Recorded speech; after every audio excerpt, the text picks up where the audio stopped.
Chapter 431. A bamboo skewer for Xianxia. Ghost Hand flicked his sleeve, causing numerous bolts of heavenly lightning to form. As they smashed down, he snorted coldly and left. Xu Qing looked down at the wood spirit with his ravaged body. Then he turned away to leave. Down below, the huge tree trembled and looked up with a bitter expression. Then his gaze locked onto Xu Qing. His right wrist has a spirit aura thread on it. A few hours later, at the far end of the minor world, Ghost Hand finished the tour. Before they left the world, Xu Qing begged Ghost Hand to let him experience what it was like to directly sustain the natural and magical laws. After all, he would need to do that eventually, or else he would never be able to do patrol work, in which case, being a Unit C jailer would be meaningless. "Are you sure?" Ghost Hand asked, eyeing him. Sustaining the weight of a world's laws is something only nascent soul cultivators can do. Though a gold core cultivator might last for a while, perhaps 4 or 5 breaths of time, they'll ultimately collapse under the weight. After some thinking, Xu Qing clasped hands and nodded in the affirmative. Okay. Without another word, Ghost Hand ceased to bear the weight for Xu Qing. Instantly, rumbling sounds filled Xu Qing, and he felt like countless mountains were crushing down on him. Cracking sounds rang out, and his soul trembled. He felt like he might soon be ripped to shreds. Ghost Hand shook his head and was about to retract the power when Xu Qing unleashed Golden Crow assimilates myriad spirits. His fleshly body power skyrocketed, and he began to fight back. It was obviously very hard, as he was trembling from head to toe. Yet as each breath of time passed, Ghost Hand's expression grew more and more surprised. After 100 breaths of time passed, Xu Qing looked up at Ghost Hand. "Senior, I can sustain the natural laws for this long." Ghost Hand's eyes slowly began to shine. "Not bad, boy. You've got an impressive fleshly body as well as an amazing soul. Most cultivators with a similar cultivation base aren't able to do that." Ghost Hand flicked his sleeve, and the pressure on Xu Qing faded as Ghost Hand once again assumed the burden. Xu Qing shivered. He could sense that in that short 100 breaths of time, his fleshly body power had improved slightly. It felt like a re-tempering. His spirits lifted. "Don't get cocky though. Although not a lot of gold core cultivators can do that, you aren't the only one." Ghost Hand grinned, and without another word performed an incantation gesture to pull himself and Xu Qing out of the minor world. Soon they were outside in the void. On the return trip, Xu Qing didn't feel any cockiness because of the 100 breaths of time. At the same time, he found himself wondering about the ancient spirit species, so he asked Ghost Hand for more details. The ancient spirits. Ghost Hand thought for a moment. They were a fantastic species. Historically speaking, I think it makes a lot of sense that they used to be called the Heaven Fates. Supposedly, they had innate abilities that were absolutely shocking. I guess they're related to destiny auras. They could use them to bless themselves, but could also use them to bless outsiders. I'm not really sure of all the details. According to the stories, Emperor Ancient Spirit tried to use the destiny aura of revered Ancient to break past the Ancient Emperor level and into a higher realm. He failed, thus wasting the destiny aura. In a single night, 90% of his bloodline was wiped out of existence, and that ended the era of the ancient spirits. Around that time, the two of them emerged from the mural back onto level 90. We'll stop here for today. Since you can sustain the laws for a time, then going forward you should be able to slowly acclimate. We'll have to see how far you can take it before we can determine if you have what it takes to go on patrol. After offering a few more words of encouragement, Ghost Hand turned and left, sipping alcohol along the way. Xu Qing clasped hands respectfully. Feeling mentally drained, he left the corrections division and went back to his sword pavilion. Along the way, he thought back to everything he had seen and learned in the minor world.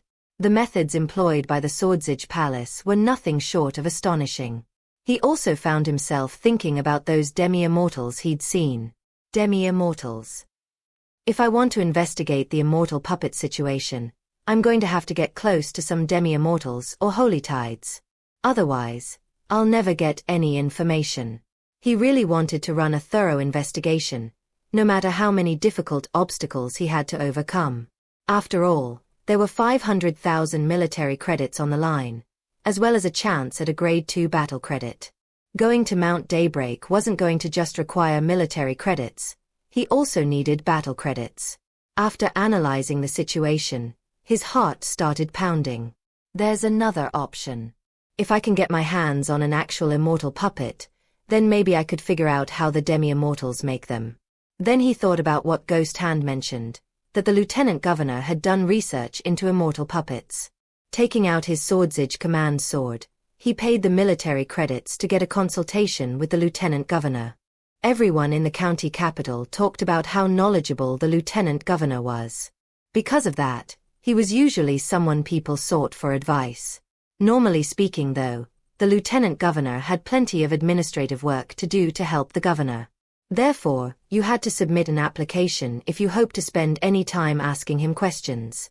As it turned out, Xu Qing got lucky.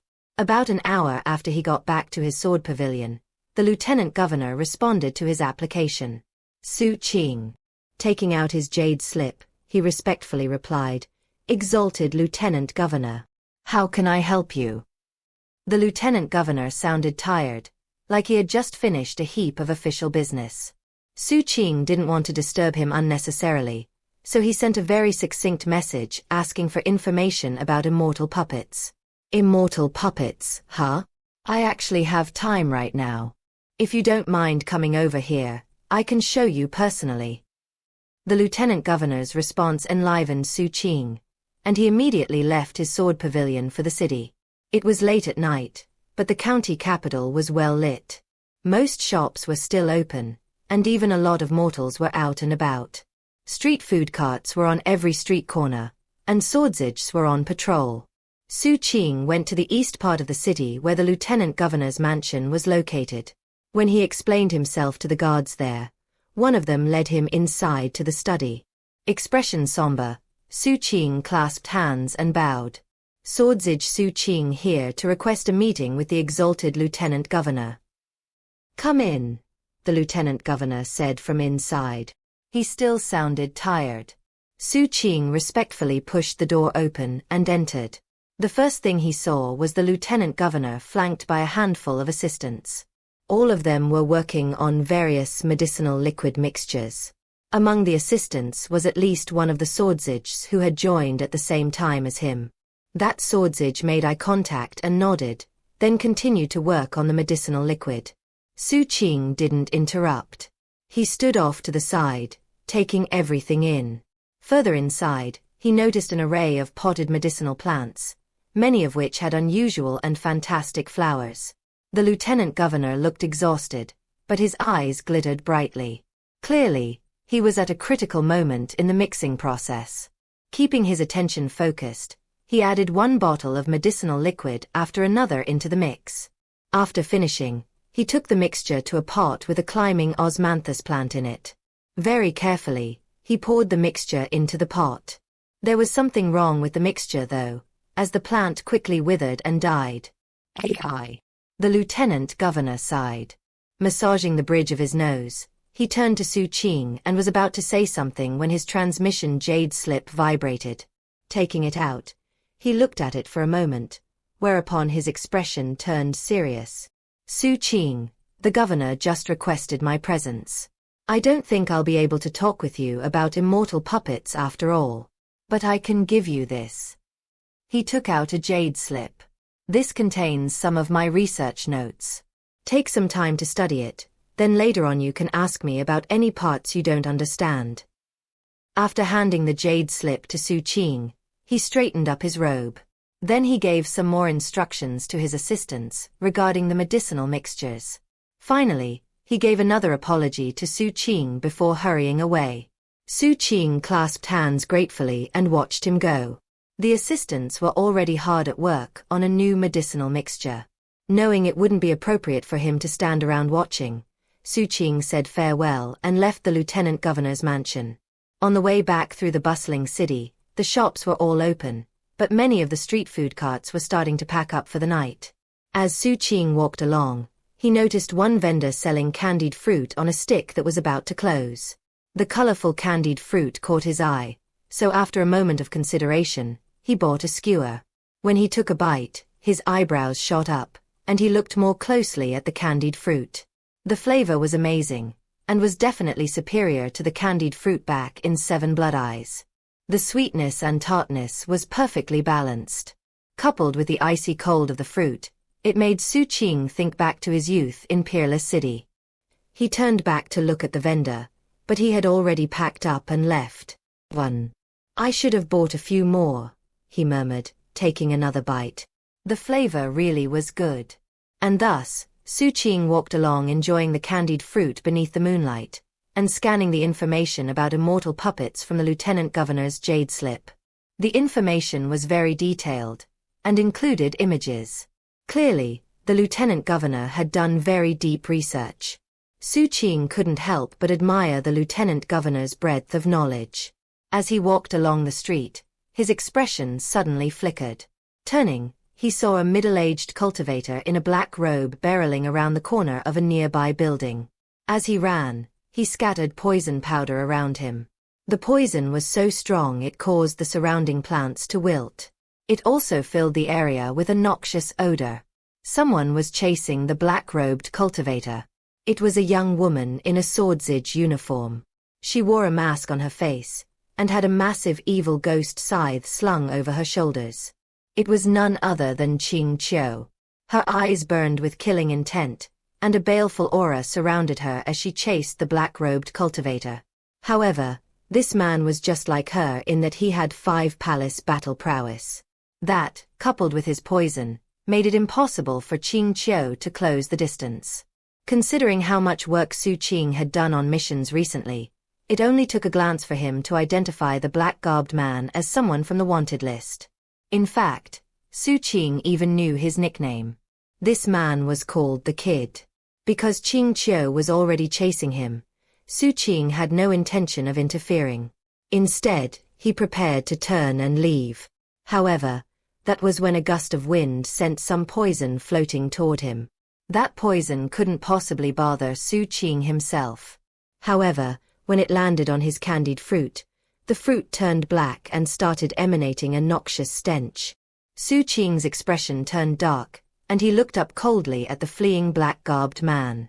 Then his right hand flashed, and the bamboo skewer from the candied fruit flew forth. It whistled loudly through the air toward the man in black. Then a thump rang out as the skewer stabbed into the man's head and came out the other side.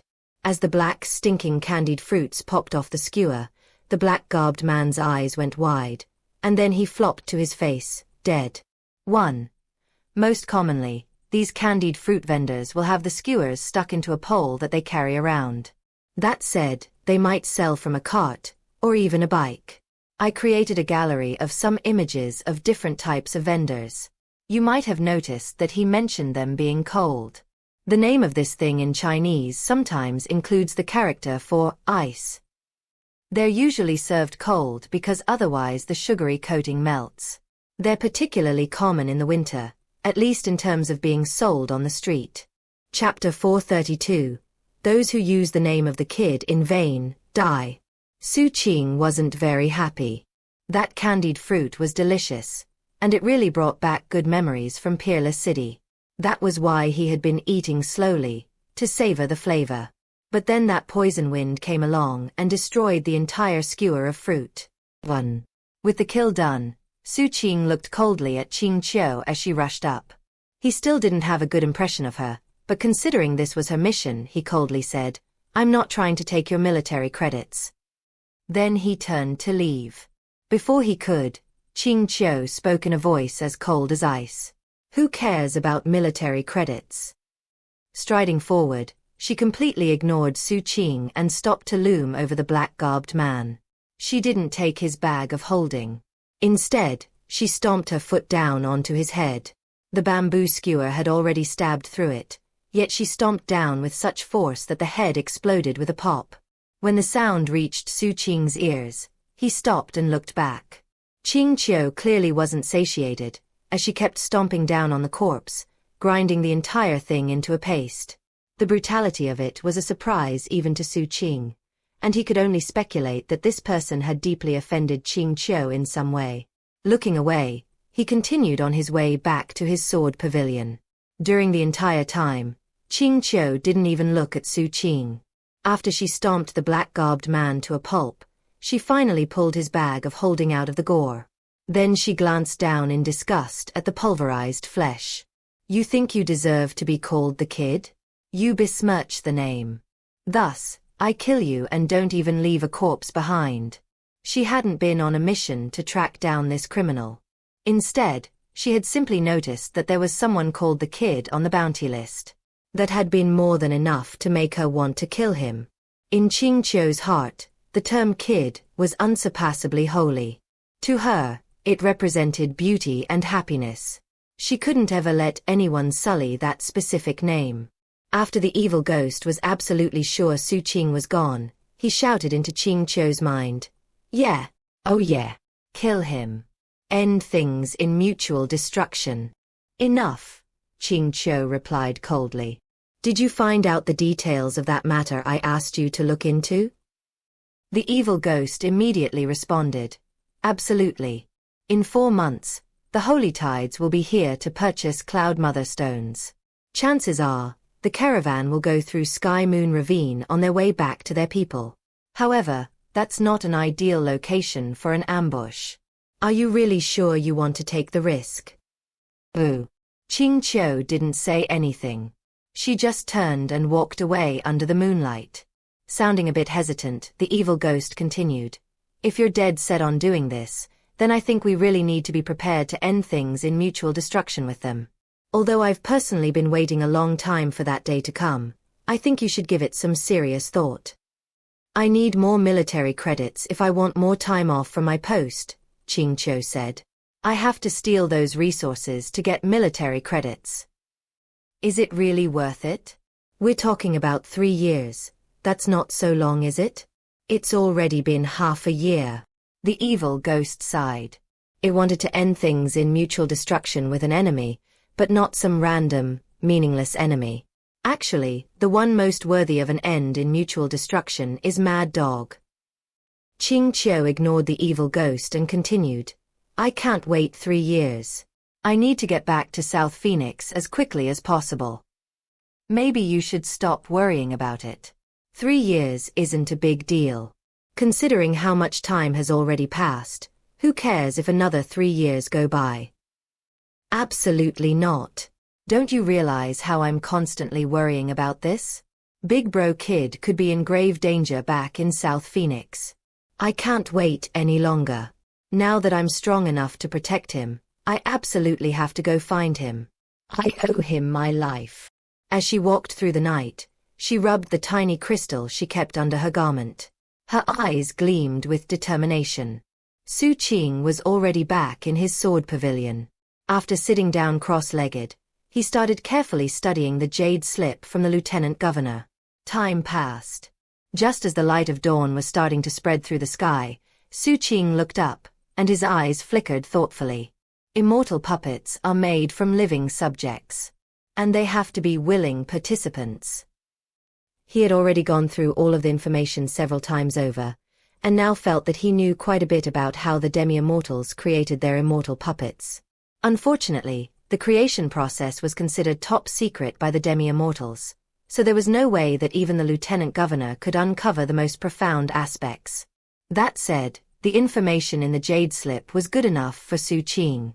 Whether it's a secret magic or some transformation technique, or the demi-immortal 9 refinements it mentions, none of that is really important. The important thing is that they require willing participants from their own species. Eyes narrowing, Xu Qing thought back to the demi-immortals he'd seen in the prison world. Is it possible that the demi-immortals have an ulterior motive for wanting that 10-year imprisonment clause in the 3-species treaty? For example, what if the inmates get turned into immortal puppets after they're released?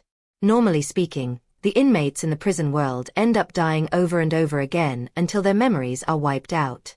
Maybe that's part of what makes the subjects willing to become immortal puppets.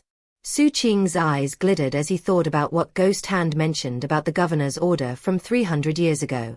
Senior Ghost Hand said that, in the interests of continuing our friendship with the demi-immortals, the governor issued orders prohibiting us from tampering with demi-immortal memories. This whole thing. Although it seemed like it was the governor showing mercy, if Xu Qing's speculation was right, then it meant that the governor likely knew how immortal puppets were created. That seemed like the more likely reason for him to issue such orders. Because he had publicly said it was for the sake of friendship with the demi-immortals, they couldn't protest openly. You can never judge a situation based on external factors. That was something he had learned in Seven Blood Eyes, and had learned even more in the Eight-Sect Coalition. Now that he was in the county capital, it was even more relevant. If all of this is true, then what if I figure out a way to plant something onto the demi-immortal inmates? Something that will stay on them after they're released? He continued to think about how he might do that until the sun rose. Eyes glittering, he went to the corrections division. However, he didn't go to D-132 or Unit C. Instead he went to Level 9. Given his authority as a Unit C jailer, he could now browse the information for all the Unit D inmates. He was hoping doing that might give him some more clues to work with. After all, not all demi-immortal inmates were in Unit C. In fact, there were about 300 demi-immortals locked up in Unit D. Of that group, about 17 were reaching the end of their 10-year sentence, meaning they would soon be returned to their people. Some of that group of 40 I saw in Unit C must also be nearing the end of their sentence. Supposedly the minimum cultivation base for making an immortal puppet is nascent soul. That means the ones locked up in Unit D aren't strong enough. In turn, it's really hard to say what will happen to them after they're released. After browsing the inmate files, Xu Qing left and went to D-027. He offered greetings to the jailer on duty, then asked if he could do some interrogations. Whether it was his status as a Unit C jailer, or the reputation he had earned in Unit D, it resulted in immediate agreement from the jailer. Moments later, the jailer led him into the cell block to the demi-immortal imprisoned inside. The demi-immortal was middle-aged and pure white from head to toe.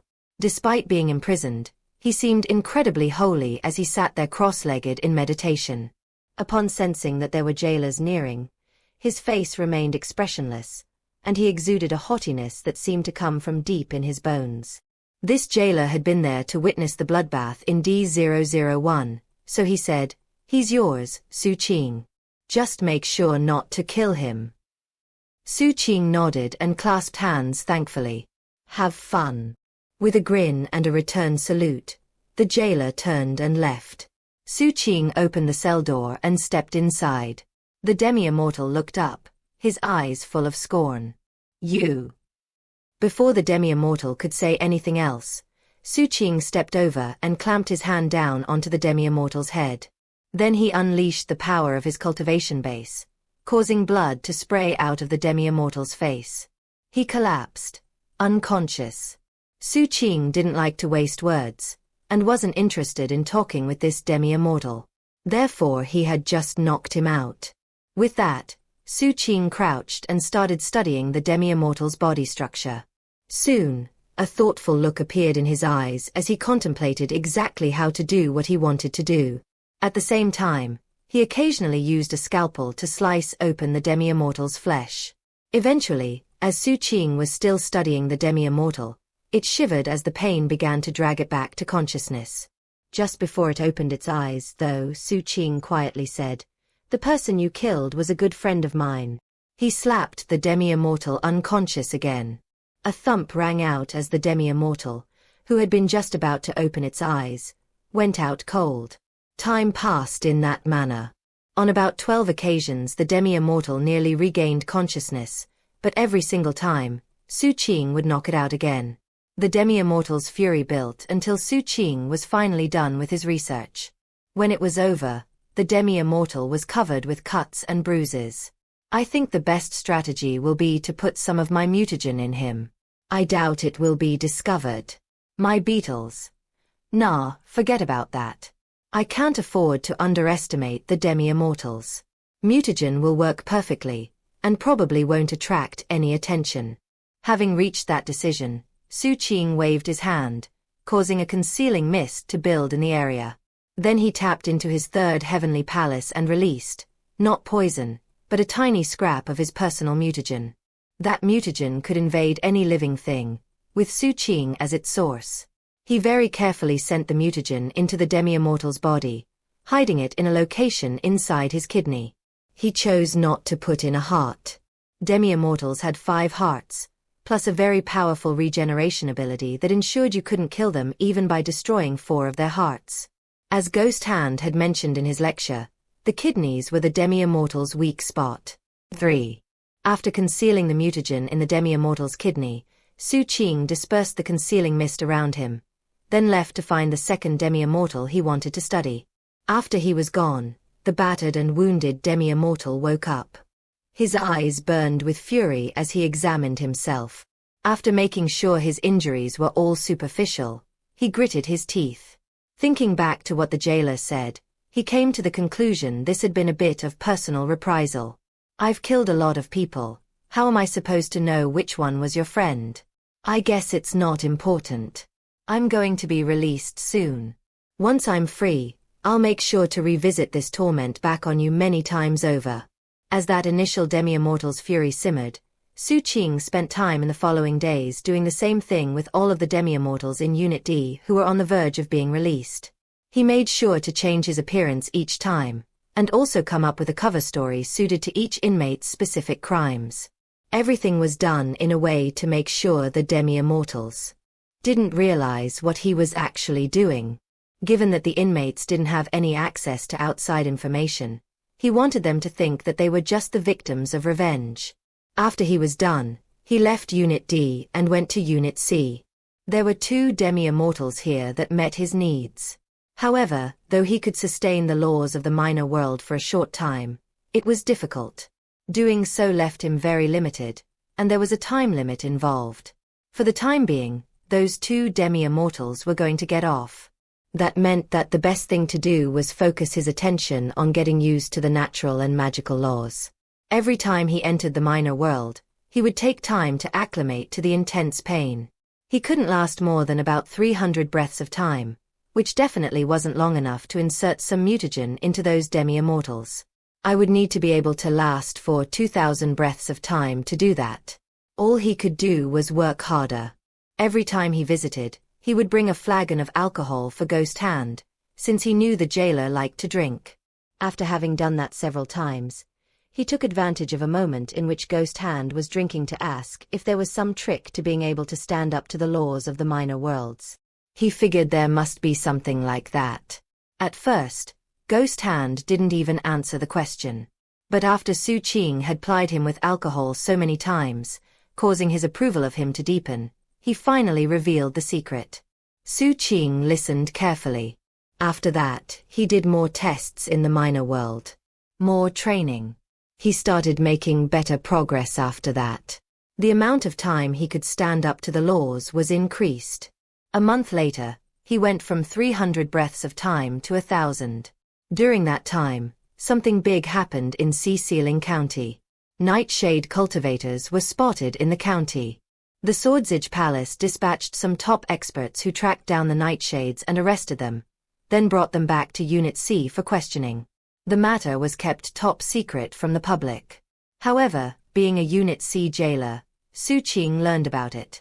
The day the Nightshades were brought in, he was reporting in for his shift. He had just arrived at level 90 when he saw Ghost Hand and a group of other World 1 jailers handling the prisoner transfer. That was Xu Qing's first time seeing Nightshades. If there was one moment in time that could be pointed to as the moment when humanity began to decline, it was the war with the Fire Moon Dark Heaven people. However, the Nightshades were the vicious killers who took advantage of humanity's moment of weakness to brutally cut them down further. It was around that same time that the Holy Tide people chose to join forces with the Nightshades. From a historical standpoint, the betrayal of Grand Duke Holy Tide was a shocking twist. However, perspectives change with the passing of time. Nowadays, few people knew the truth of what happened. Xu Qing didn't know very much about those matters. But he had learned a bit about history during his Swordsage training, and the lesson had been taught by the Lieutenant Governor. He knew that the nightshades didn't like sunlight.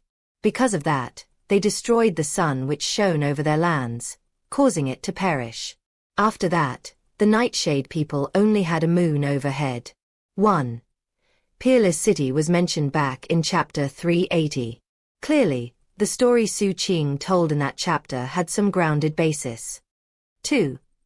The Chinese characters that make up cloud mother stones are also used to describe muscovite, also known as common mica, isinglass, or potash mica, which is a hydrated phyllosilicate mineral of aluminum and potassium with formula Kal2, Al-C3010, FOH2, or Kf2, Al2O3, 3, SiO2, 6, H2O. I think cloud mother stones sounds a lot more appropriate for a Xianxia setting. 3. Ghost Hand mentioned the 5 hearts and the kidney weakness in chapter 401. 4.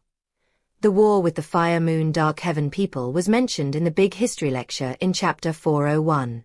Chapter 433. The biggest meat shield ever. That alone went to show how formidable the nightshades were. And now, Xu Qing finally got a chance to see a nightshade in person. There were a total of 4 who were being sent into Unit C. They didn't look at all like humans. Nightshades were thin and small. In most cases they were about the same height and size as a 12 or 13-year-old human. Their skin was gray, and they had large heads with large lidless eyes that were as black as night. Their hair came in the form of spikes that stuck out of their heads like weapons. In the darkness of level 90, the spikes emanated a faint glow. They were heavily bound and looked weak and dispirited. They bore the scars of the heavy interrogation they had endured, many wounds being so deep they revealed bone. Each one had a long black needle stabbed into its head that was covered with countless tiny magical symbols. As Xu Qing took in the scene, Ghost Hand made some final arrangements with the swordsage who had brought the nightshades in. Seeing Xu Qing looking on, he glanced at the 4 nightshades, his eyes flickering with killing intent. "You don't see nightshades in Sea-Sealing County very often," he said. With that, he had the Unit C jailers take 3 of the nightshades into the minor world. The grim smiles on the faces of the Unit C jailers made it clear that they were going to have some fun with these rarely seen inmates. "Remember not to kill them," Ghost Hand said harshly. "Leave them alive so everybody can have a chance to train on them. Don't just keep them to yourselves." The Unit C jailers didn't mind Ghost Hand's harsh tone. Grinning, they took away the 3 other nightshades. Soon enough, only Xu Qing, Ghost Hand and that 1 nightshade were left behind on level 90. "Come, Xu Qing. We didn't have a specimen during my training lecture. So now we're going to have a little makeshift class." Ghost Hand licked his lips as he glared at the nightshade gasping for breath. Walking over, he picked it up. Nightshades don't like sunlight. That's their fatal weakness. However, don't be fooled by that common assessment. It doesn't mean that they'll literally die if light touches them. After all, nightshade lands have a moon. The reality is that if you want to kill them, you need to have very strong, very pure sunlight. Otherwise all that happens is you make them uncomfortable. Eyes glitter maliciously, Ghost Hand continued. Note the nightshade's eyes. Countless sealing marks converge in those eyes, as their eyes are important to their cultivation method. Their signature cultivation art relates to enslavement. As Xu Qing watched, Ghost Hand jabbed his fingers into the nightshade cultivator's eye and ripped it out of its socket. As the nightshade screamed, black blood splashed everywhere. Ghost Hand tossed the eyeball to Xu Qing. Xu Qing's expression was the same as ever as he caught the eyeball and examined it. Sure enough, he could see innumerable magical symbols in the eye, densely packed into what appeared to be a spell formation. That thing can be considered a weapon. Keep it as a souvenir. Realizing that it was a precious item, Xu Qing put it away and then clasped hands thankfully. "Now let's continue with the class," Ghost Hand said, roughly shaking the nightshade he held in his hand. Because of the nightshade's cultivation and also their innate abilities, they have some of the best divine sense of all the species. In fact, their divine sense is so strong they can use it to kill someone without leaving behind any evidence. They can use it to control all physical matter, and it's one of the ways they've enslaved so many countless species. The strongest nightshade experts can create something from nothing, and materialize corporeal objects out of thin air. Inside of each nightshade's head is a growth we call a brain crystal. It's very valuable. Brain crystals are key to this species' ability to absorb mutagen and use it in cultivation. In the past, there were humans who tried to take them, absorb them, and use them in cultivation. Such efforts failed. What I've explained so far are the most basic features of this species. Nightshades are a prolific species, so as you might expect, they have all sorts of sects, clans, factions, and the like. And of course, their magical techniques are just as varied and complex. By the way, their hair is their most basic weapon. It contains a poison capable of wiping out souls. If you ever run into nightshades, be wary of their hair. Ghost Hand was about to continue when Xu Qing hesitantly said, "Senior, can I keep one of those hairs as a souvenir?" Hearing that, Ghost Hand laughed heartily. Plucking out 3 of the spike-like hairs, he tossed them to Xu Qing. Then he went on to explain more details about the nightshades, being very explicit and comprehensive. Toward the end, he cut open the nightshade to reveal its internal workings. It was very brutal. Xu Qing's expression never changed, and he watched until the very end. He had no sympathy for this nightshade. He knew that if he was captured by their species, he would go through similar torment. The animosity between the two species was well known throughout revered ancient. That said, Xu Qing started to get the feeling that Ghost Hand wasn't just teaching a class. It was more like he was using the pretext of a class to indulge in his own hobbies. Pretending not to have realized that, Xu Qing just paid close attention. About 2 hours later, Ghost Hand was done, and he wrapped up the lecture. It's too bad we don't have more specimens to work with. Hopefully next time we can go into much further detail. Licking his lips, he took a big swig of alcohol, then hummed a little tune as he entered the minor world. As of now, there weren't 4 nightshades in Unit C. There were 3. Xu Qing clasped hands and bowed as he left. The arrival of the nightshade inmates didn't change his day-to-day life. Everything remained the same as usual. During the days, he would check in at D-132 and then spend time getting used to the natural laws in the prison world. Eventually, his hard work ensured that he went from a limit of 1,000 breaths of time to 1,500 breaths of time. He was rapidly approaching the goal he had set for himself. One day, after what seemed like a very long period without any communication, the captain messaged him.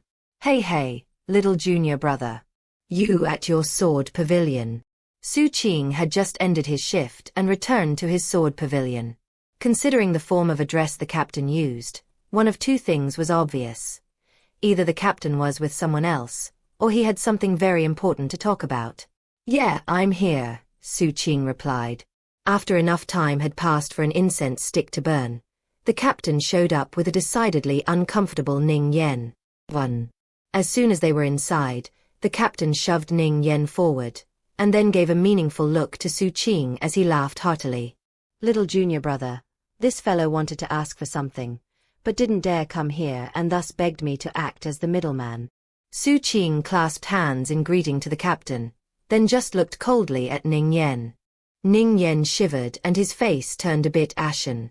The truth was that he had no other option than to ask Chan Erniu for help getting in touch with Xu Qing. "Elder brother Xu Qing," Ning Yen said, clasping hands in greeting. Xu Qing ignored him and looked back at the captain. Inwardly, the captain was delighted, and couldn't have been happier to be back around Xu Qing. All it took was a single word, and Xu Qing knew what he was thinking. Clearly, the way he had clasped hands in greeting had been intended to give the captain face. Remember how this brat didn't actually become a full swordsage back in Emperor Receiving Prefecture? He had to take the test again here in the county capital. Well, guess what? He passed. However, the final segment requires a personal endorsement from another new swordsage from the same prefecture. Sadly, Ning Yen doesn't know a lot of people. Qing Qiu ignored his requests, and though I offered to step in, he refused. Therefore, What do you think about stepping in as the one to help him? The captain looked at him and blinked a few times.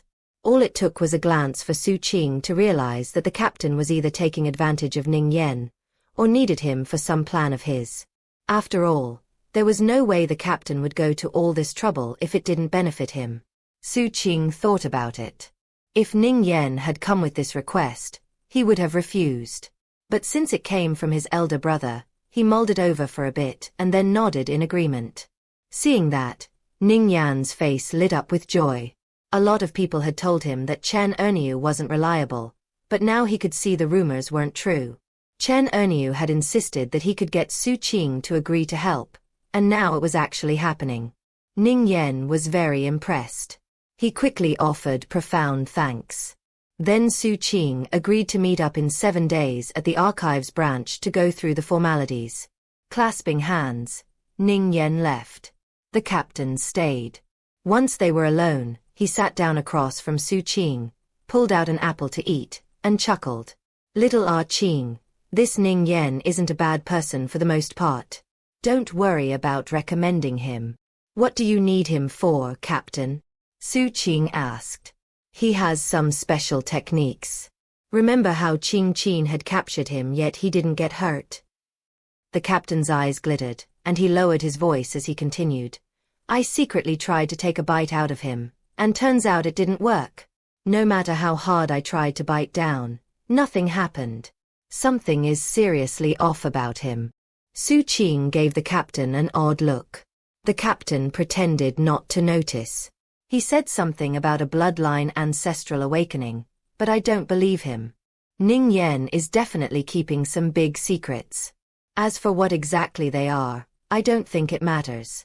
The point is he has some very tough skin that will be a massive advantage to us when we accomplish our next big job. Think about it. In all previous scenarios, whenever we faced danger, we had to flee for our lives. When some serious magical technique was about to blast into us, not only would we be forced to risk death, but also all the good loot around us would get destroyed. But Ning Yan can totally resolve that issue. The captain blinked a few times.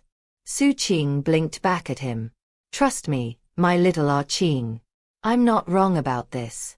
Ning Yan is obviously a genius, so I'm just setting the stage early. If we wait until we actually need him, we won't have time to subtly get him on our side. As the captain sat there looking very much like a master strategist, Xu Qing asked a single question. Is Wu Jianwu also a genius? Don't even mention him, the captain said, taking a vicious yet depressed bite out of his apple. Then he suddenly looked somehow wily and mysterious as he changed the subject. Little Qing, is it true that they brought some nightshades to the corrections division recently? The captain's eyes shone as he waited in anticipation for Xu Qing's answer. Xu Qing knew that the captain excelled at being in the know about things. But the nightshade situation was supposed to top secret. Xu Qing only knew because of his status as a jailer. As a result, the captain's questions caused a look of surprise to appear on his face. That expression told the captain everything he needed to know. Eyes glittering victoriously, he licked his lips and said, You need to think of a way to lay eyes on those nightshades. Ideally, take some image recordings. Make sure you note their way of speech, mannerisms, and physical appearance. Everything. The more detailed the information, the better. Once you have everything written down, get it to me. I can make very good use of it. Trust me, little Qing, the time is almost here to go on our next really big job. Xu Qing's pupils constricted. He was really dying to get more military credits. And though the captain's plans never really went as he said they would go, the results usually made them worth it. They tended to involve great danger. But as far as Xu Qing was concerned, life in this world involved danger anyway. In that case, if the rewards were worth it, then the danger was worth it. That was especially true considering he had already invested some spirit stones in this endeavor. After some more thought, he looked at the captain and asked, The plan has to do with the nightshades? The captain plastered a very mysterious look onto his face. Taking a bite out of his apple, He smiled complacently at Xu Qing. Like I said before, little Qing, the Swordsage Palace obviously values me a lot. Otherwise they wouldn't have assigned such an important post in the credit auditing branch. In the time that's passed so far, I've come to a thorough and exhaustive understanding of the credit auditing branch. I know the activities and arrangements made by every single Swordsage in the Swordsage Palace, from the most important to the least important. Unless someone doesn't keep a record of their military credits, then this pair of extremely sharp eyes of mine will be able to see everything about them. The captain's proud tone of voice made it seem like he was explaining some of the most complex societal issues. Xu Qing sighed inwardly, and couldn't help but feel some deep admiration for the captain. After all, he was able to take a very unremarkable assignment and do some amazing things with it. That seemed to indicate without a doubt that the captain was much more of a genius than Ning Yen. And therefore, little Qing, I think it goes to show that you still lack experience. You need to learn a thing or two from me, don't you see? Don't go charging around like random with those spoiled brats. What the hell good will that do? Going on outside missions all the time will wear you out, and you won't even get much military credits. Speaking of which, I really have to offer you some constructive criticism. This whole time, I'm the only one who's been taking care of business. Xu Qing blinked a few times. He could tell the captain was a bit peeved about something, as this was the third time he had mentioned something along these lines. Xu Qing quickly decided to make sure the admiration he felt showed prominently on his face. He also took out a very large apple and gave it to the captain. The captain instinctively felt that he shouldn't take it, but at the same time, instinctively took it. Glancing at Xu Qing, he prepared to continue speaking, except Xu Qing beat him to the punch. "Eldest brother," he said softly, "not too long ago Arch-Immortal Plumdark took me to meet her best friends here in the county capital. One of them is named Li Shitao." 1. Ning Yen was introduced without a name in chapter 359, when he attacked Xu Qing. After that incident, Xu Qing never liked him. He was named the adjunct Swordsage in 372, and was last seen in a major way in chapter 391. Chapter 434. I will sacrifice myself to hell. The captain was so taken aback he didn't really understand what Xu Qing was getting at. What does that have to do with me? Are you trying to show off, little Qing? If it weren't for that letter of mine. Xu Qing looked at the captain. The captain cleared his throat. If it weren't for that letter of yours. The captain suddenly looked very serious. Speaking of that, I have to give you some more constructive criticism. Truth be told, I've been telling you this same thing for a long time. We cultivators should live alone in the world. That's the only way for us to develop an iron will. That's the only way for us to develop true self-confidence. That's the only way for us to confidently face life's difficulties. Women. Could they possibly be as good as apples? The captain viciously took a bite of his apple, his eyes glittering with scorn. Women are like boulders blocking our path forward. Mountains. They're like fetters preventing us from wielding our swords. No, they're like hells. You really need to be careful in this matter. Don't be like Third Sib. I mean, come on. All my advice earlier about Arch-Immortal Plumdark was mostly just harmless banter. Xu Qing listened thoughtfully to the captain's assessment, and had to admit that what he said made sense. Finally, he nodded. You're right, eldest brother. In that case, I guess I won't introduce you to Arch-Immortal Plumdark's friend. The captain was so stunned his eyes went wide and he stopped eating his apple. What did you just say? Introduce me. Xu Qing nodded apologetically. That was my mistake, eldest brother.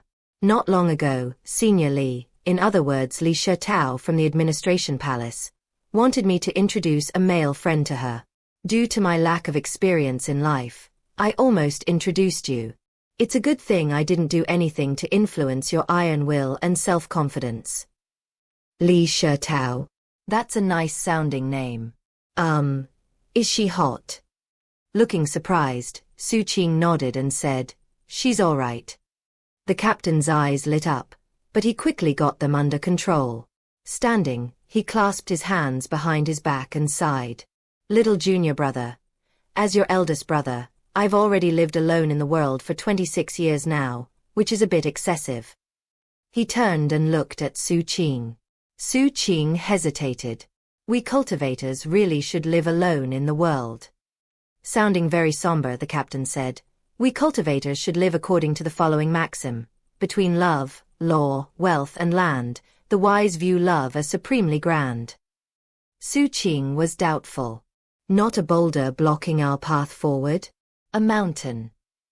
If you don't understand that mountain, how can you ever scale it? The captain replied confidently. Not a fetter preventing us from wielding our sword? A hell. Xu Qing looked at the captain. Looking very wistful, the captain gazed through the window of the sword pavilion at the world outside. He sighed softly. I will sacrifice myself to hell to spare everyone else that torment. Xu Qing looked at the captain and noted his complete lack of embarrassment. A long moment passed, and then Xu Qing sighed and nodded. Captain, you really do need to start eating more grapefruit. 1. The captain's face lit up. Seemingly unconcerned at all about Xu Qing yet again mentioning grapefruit, he hurried to Xu Qing's side. Eyebrows dancing up and down, he handed him 3 big apples. My love for you has not been in vain, little junior brother. Ahem. So, I'll wait for an update. With that, the captain hurried away looking thrilled. Xu Qing watched thoughtfully as he left. Though the captain ended up completely contradicting himself, Xu Qing actually thought that his initial assessment had a lot of merit. Only with a calm heart can one be truly strong. Closing his eyes, he completely cleared his heart of extraneous thoughts and started meditating. In the blink of an eye, 4 days passed. During that time, Xu Qing worked hard to purify his thoughts. He purged himself of anything that would disturb his calmness, and got himself back into the same mindset as when he first arrived in Emperor Receiving Prefecture. He also immersed himself in getting used to the natural and magical laws of the minor world. Late at night on the 4th day, he successfully reached the point of being able to last for 2,000 breaths of time. Now I can give it a shot. He didn't end his shift and go home. Instead, he rested for a short time on level 90, then once again entered the world in the mural. Once in the void, he followed the familiar path to the dome, then passed through it to appear above the clouds in the minor world. Immense pressure weighed down on him, like an entire mountain range crushing down from above. He shivered as cracking and popping sounds echoed out from inside. However, his facial expression didn't change. This was exactly the same way he normally trained here. He was already completely familiar with the mountain-like weight of the natural laws. He moved forward without hesitation, carrying the weight of mountains with him. With every step he took, intense rumbling sounds echoed out, like boulders falling down a mountain. Wild colors flashed in heaven and earth, and intense winds swept back and forth. It was a shocking scene. The reason for it was that Xu Qing wasn't able to lift something heavy as if it were light. Because he bore the laws of the world, his every movement would cause dramatic transformations around him. When he passed, lightning crashed and the clouds seethed in dramatic fashion. As he proceeded, the non-humans hidden in the area looked out in shock. Though they knew that it was because he couldn't lift something heavy as if it were light, that just illustrated how exceedingly dangerous he was. After all, considering he couldn't control the laws, it meant their effects would spread uncontrollably. That was exactly what was happening. The moment he appeared in the air, the weather around him fluctuated dramatically. Sometimes there was acid rain, sometimes lightning, sometimes tempests. The earth beneath his feet was also affected. Sometimes plains became mountains, or mountains became rivers. Everything was completely unstable, and only went back to normal after he was gone. The inmates who got caught up in it all were very unlucky.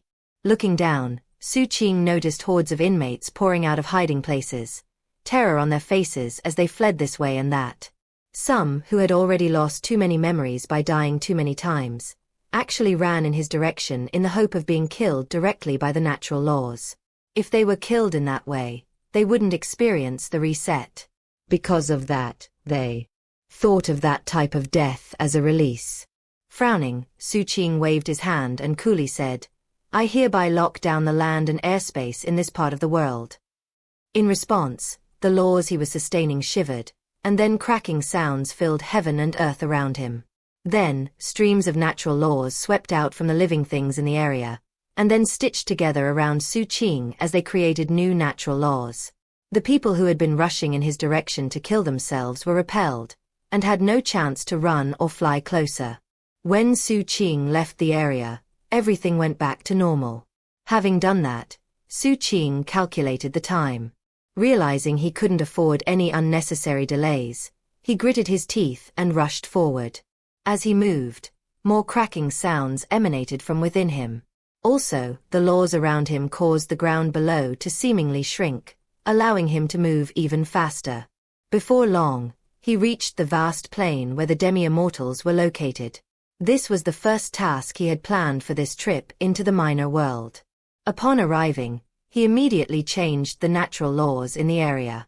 Then he made a grasping gesture, causing two of the nascent soul demi-immortals to fly up into the air to him. Then he sped off into the distance. After finding a location with no one else present, he used the same tactics he used on the Unit D demi-immortal inmates. After he'd inserted mutagen into both of them, he paused for thought. If their memories aren't erased, then it means their chances of being turned into immortal puppets are reduced. That said, demi-immortals aren't idiots. If some of their people suddenly show up with no memories after 300 years of that never happening, they'll be suspicious. I can't push it too far, or be too dramatic.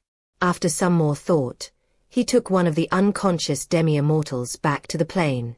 The other, he tossed into the wilderness some distance away. I'll come back frequently to keep an eye on them.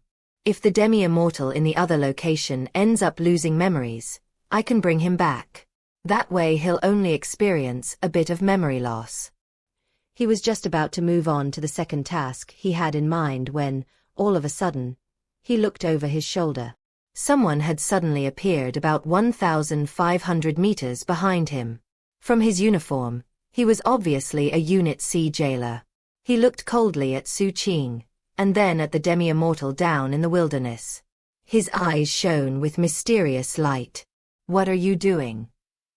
Based on the cultivation base fluctuations coming from this Unit C jailer, Xu Qing could tell that he was in the nascent soul level. He remembered seeing this jailer before, though he'd never spoken to him. In response to the question, Xu Qing looked down at the wilderness below, then put an apologetic look onto his face. "It's a little experiment." The jailer looked coldly at Xu Qing for a long moment, then back down at the demi-immortal, who was about to regain consciousness. "I'm in charge of this land here. You should have said something to me ahead of time. The governor's orders state that demi-immortals are exempt from the pain of memory loss. This has to be a one-time thing." With that, he turned and left. He did nothing to interfere. He and Xu Qing were both jailers. And though Xu Qing wasn't in the nascent soul level, he had the same level of authority. What he was doing was something of a rules violation, but he wasn't doing anything excessive, and even went to the trouble of being visibly apologetic. As a result, the other jailer wasn't inclined to do anything further. Xu Qing knew he had been careless, and that he really had no justification for his actions. Normally speaking, he would never have made such a mistake. After all, he had never slipped up in Unit D. But this was his first time on patrol, and he was working on a severe time limit.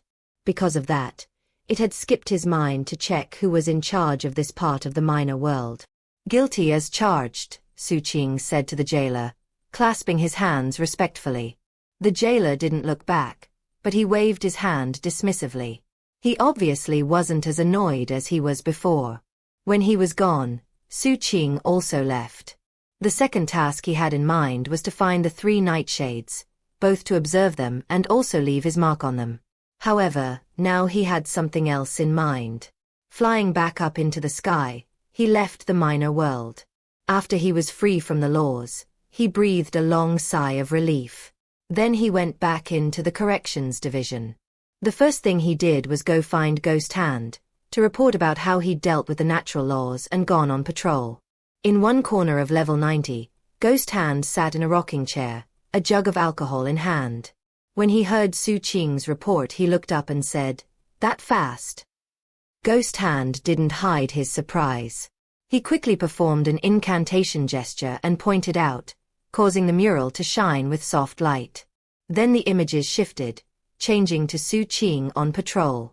It was in the moment he had just arrived, and not when he was dealing with the demi-immortals. "Not bad, boy. Good job." Ghost Hand waved his hand and the mural went back to normal. Then he tossed an identity medallion to Xu Qing. "You'll be in charge of East District 13. "Yes, sir," Xu Qing said. After a moment of thought, he quietly continued, "Your humble servant needs to report something. I moved one of the demi-immortals to a different location in the minor world. It's an experiment I need to run." "That's not a big deal," Ghost Hand said, chuckling sarcastically. Obviously, Ghost Hand was already aware of the situation. Being in charge, he knew exactly what happened in the minor world. What was more, he knew that the jailers under his command weren't naive fools, and would occasionally engage in personal projects and matters. But when all was said and done, they were all swordsages, and they wouldn't do anything outright evil. As a result, he would usually look the other way in such circumstances. After all, even he was no exception. What was more, he was clearly pleased that Xu Qing had taken the initiative to explain himself. Seeing that, Xu Qing knew he had made the right decision.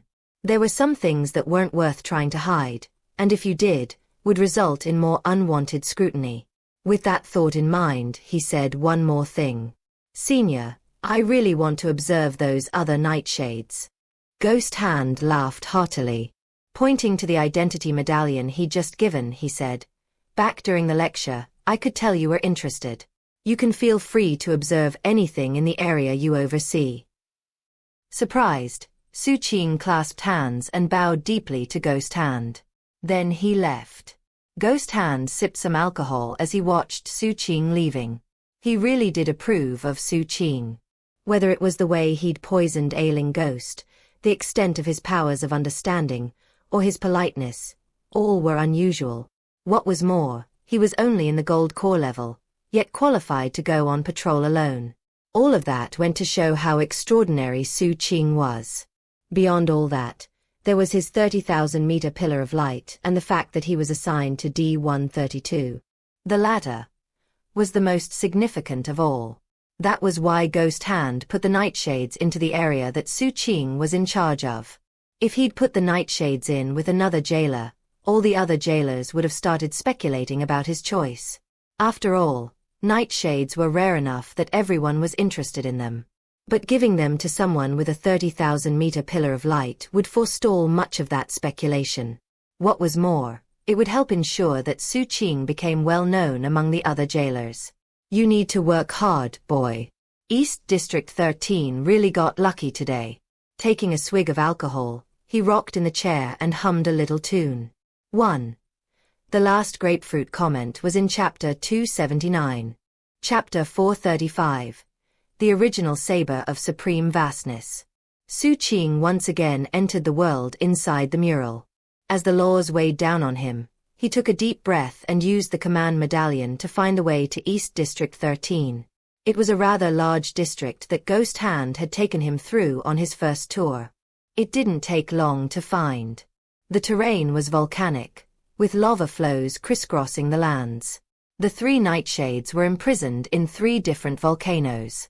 The light cast by the fiery volcanoes was similar enough to sunlight that the nightshades experienced the same torment they would from being outside during the day. Xu Qing flew past all three of them to get the lay of the land, then took one of the nightshades out of the volcano to study. After about 500 breaths of time had passed, his eyes glittered. The aura of the red moon is much stronger on them compared to the holy tides. As a matter of fact, back when Ghost Hand had given him private instruction on the nightshades, Xu Qing had noticed that red moon aura in them. It came from their black blood. Today, he was finally able to confirm his previous observations. That's why the holy tides have the same aura. It's because they have some of the nightshade's black blood flowing in their veins. Given this, I guess it means that the nightshades worship that evil god with the hands covering the eyes, the same one I saw in the supreme beginning netherflight pillar in Emperor Receiving Prefecture. He felt more on guard than ever, especially considering that the violet moon in his fourth heavenly palace had been formed by some of the aura he had stolen from that red moon. Nightshades, he murmured. He felt confident in his suppositions so far, especially given what he knew about the nightshades living in a land with no sun and only a moon. Eventually, he settled his thoughts. Sending a divine will command to his shadow, he had it leave some shadow eyes on them for observation. At the same time, he also took some images and stored them on a jade slip. After some more thought, he decided it would be best if he allowed the nightshades to communicate with each other. That might give him the chance to get more details from them. Therefore, he deposited all 3 nightshades into the same volcano. Next, he found a non-human inmate to test his Grugloom Dao seizing art on. He wanted to see if devouring non-humans could improve his cultivation base. Unfortunately, though Xu Qing had more than enough battle prowess, because his fundamental cultivation base level was different, the Grugloom Dao seizing art wasn't very effective. In his mind, he realized it made sense to liken gold cores to candied fruits. It didn't matter if the candied fruits were hard, because the outer layer was just crystallized sugar. Once that external coating melted, he could digest the fruit inside. But nascent souls were like fruits coated in iron. Obviously, that iron coating would make them much more difficult to digest. It made sense to Xu Qing. After all, no matter how weak a nascent soul cultivator was, they were on a fundamentally higher level. A gold core technique simply wasn't going to work very well under those circumstances. It wasn't as if there was literally no way to make it work.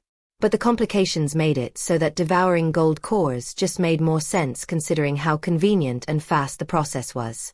Another possibility was that he was doing it the wrong way.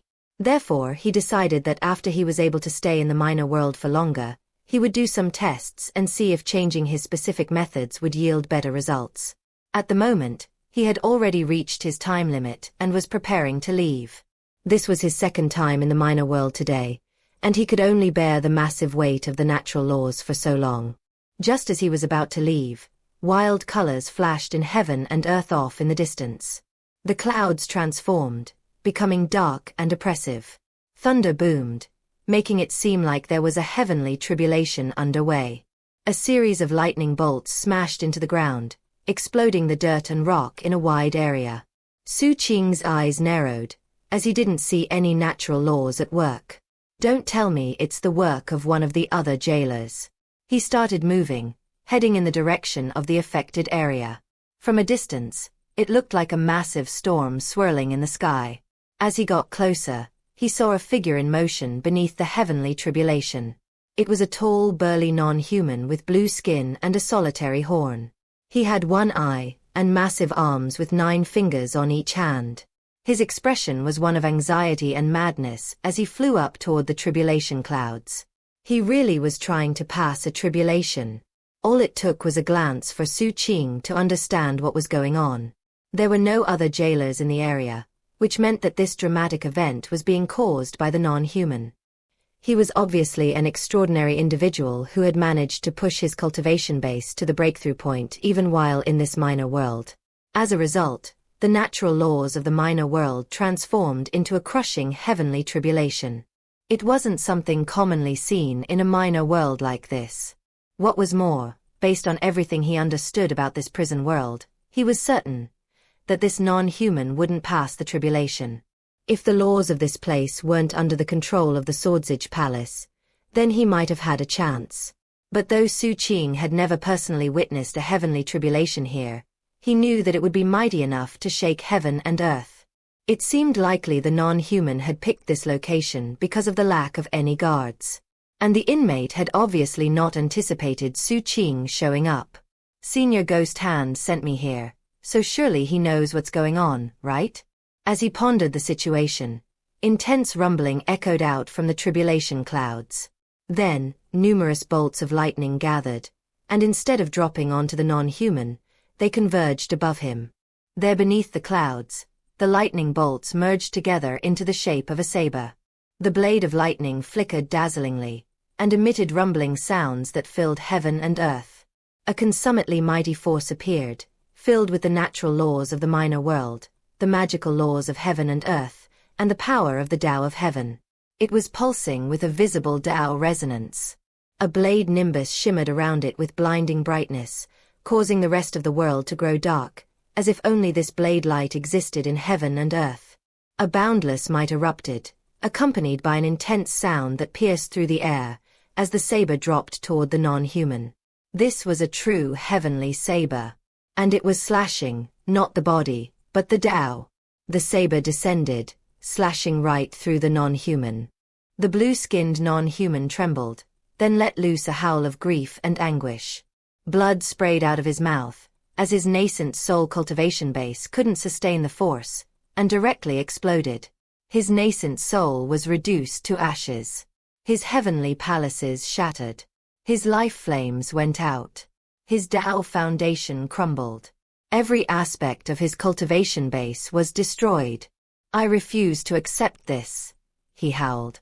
Sadly, this was a minor world where the natural and magical laws limited his power. All he could do was fall to the ground as a mortal, having lost all of his cultivation. Xu Qing wasn't paying attention to the non-human or his howl of defiance. Instead, he landed on a nearby mountaintop and looked up into the heavenly lightning, his mind reeling. What he was staring at was the convergence of countless lightning bolts, shaped like a heavenly saber. The sight of that saber caused his mind to focus on one specific thing. That saber, he murmured, shivering down to his core. The change to his mental state caused transformations to the surroundings because of the natural laws. Clouds sprang into being above him, dropping acid rain, magnetic fields, and lightning bolts. It was the same in all the surrounding mountains. Everything beyond the mountains blurred as the surrounding terrain shifted between seas, plains, deserts, and volcanoes. As for the non-human cultivator who had failed the tribulation, he was gone, whether dead or run away, it was impossible to say. Xu Qing wasn't paying attention to that. His full attention was focused on the saber formed by the heavenly tribulation. Though the saber had already faded from existence, Xu Qing could still see it clearly in his mind's eye. That saber left him with the same feeling he experienced when he watched that statue in the Supreme Vastness Daoist Temple outside the scavenger base camp in South Phoenix. The thought made him shiver from head to toe. Don't tell me. It made complete sense to him that whatever consummate expert had originally created the Supreme Vastness solitary saber might have done so after personally witnessing a Tao-severing heavenly saber. Of course, there were some differences. The Supreme Vastness solitary saber was something cultivators could use. The saber he had just seen was a saber from a heavenly tribulation. On the one hand, they seemed like they had a shared origin. On the other hand, the tribulation saber had a Tao resonance, and furthermore, had a different function. One could kill the body, the other could sever the Tao. If I could gain enlightenment of it, then combine it with my Supreme Vastness solitary saber. Xu Qing's eyes glittered. He instinctively raised his right hand and mentally conjured the image he had just seen. Then he waved his right hand in the hopes of copying the Tao-severing saber he had just seen formed from the natural laws of this minor world. Unfortunately, even though Xu Qing had spectacular powers of understanding, there was no way he could succeed at something like that, having only witnessed the event one time. After a few dozen breaths of time passed, and the saber of lightning was completely gone, Xu Qing found the image of the saber in his mind fading away. Eventually, no matter how much he resisted the effects, the image vanished. He tried using his limited level of control to get the saber to appear again, but it didn't work. Obviously, that heavenly tribulation was beyond his authority and control. However, Xu Qing was not the type of person to give up easily, so he closed his eyes to think deeply about the situation. It was similar to the time when he sought enlightenment of the Ghost Emperor Mountain. He slowly tried to form the image of the saber in his mind and commit it to memory. A few hundred breaths of time passed. Xu Qing opened his eyes. They were bloodshot as he looked up to the clouds in what was now an ordinary sky. He sighed. He had sought enlightenment, and had failed. One reason was that the heavenly saber only appeared for a moment.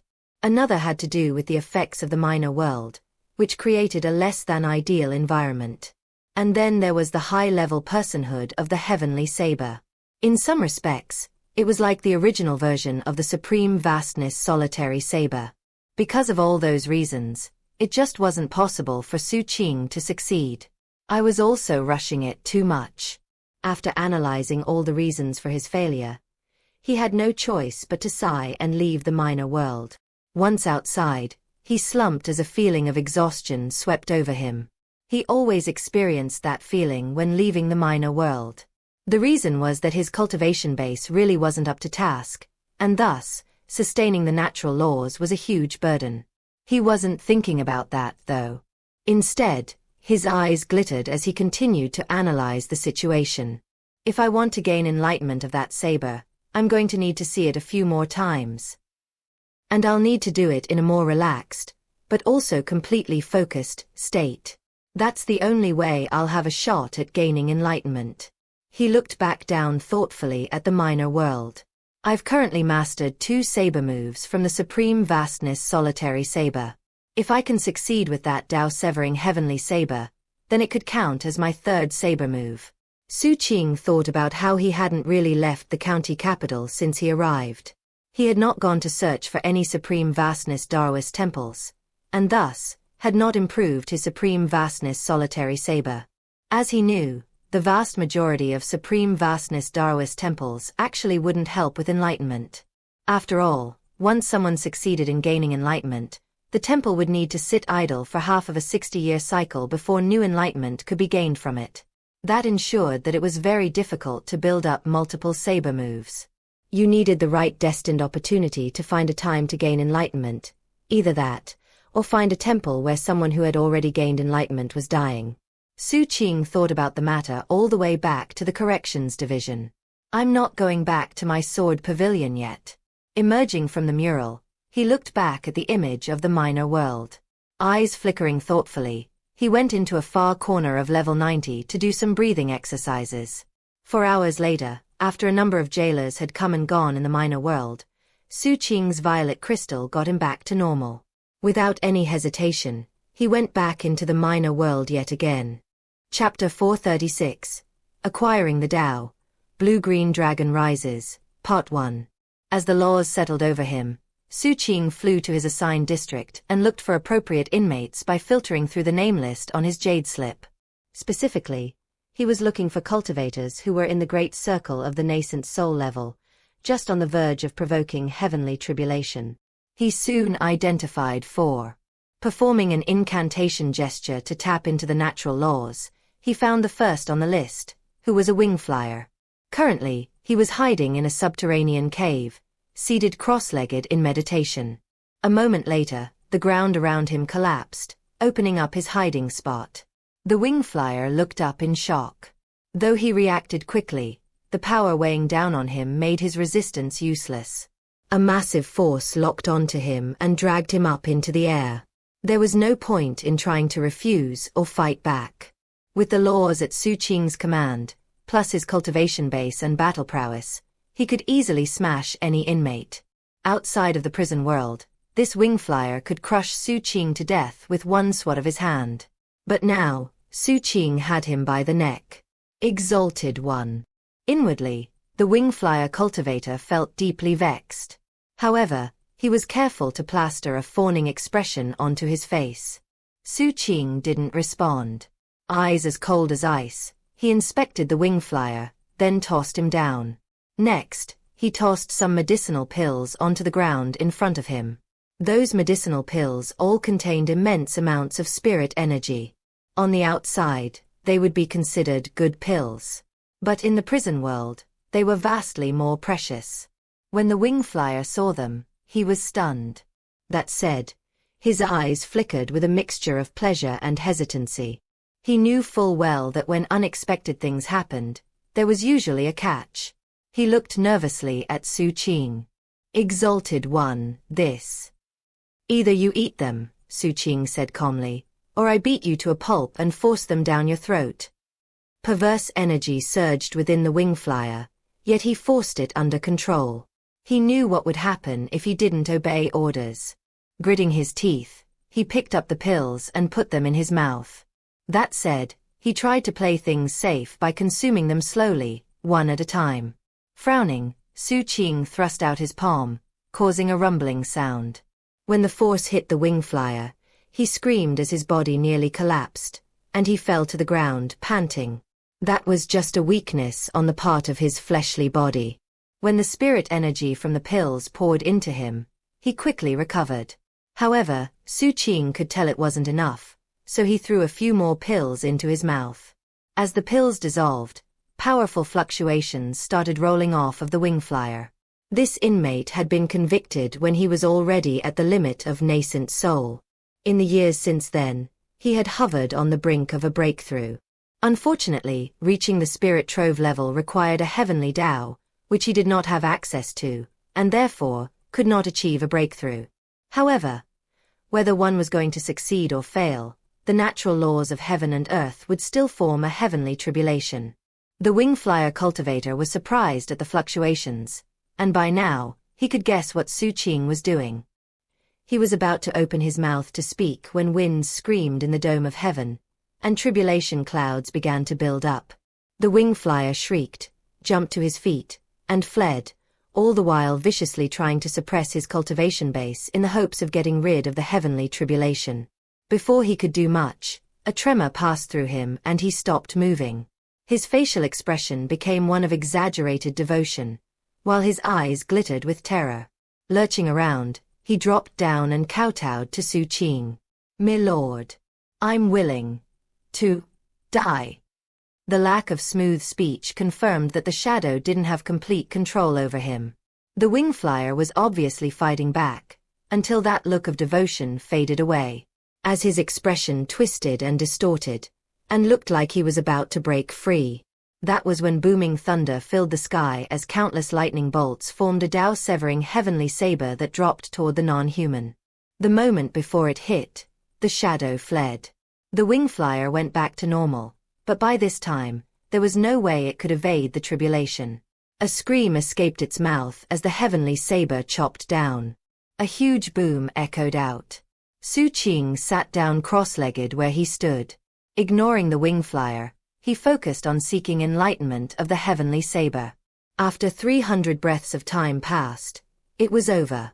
The tribulation clouds dispersed, the heavenly saber faded away, and a thoughtful look appeared in Xu Qing's eyes. A short time later, he got to his feet and went to a different part of the district to find the next cultivator on his list. In that manner, days passed. Xu Qing sought enlightenment over and over again until he finally reached the day when he had his appointment with Ning Yan. It was evening outside, and the dome of heaven shone with orange light that flowed like water onto the rooftops and open squares of the Swordsage Palace's archives branch. There were quite a few Swordsages lined up there.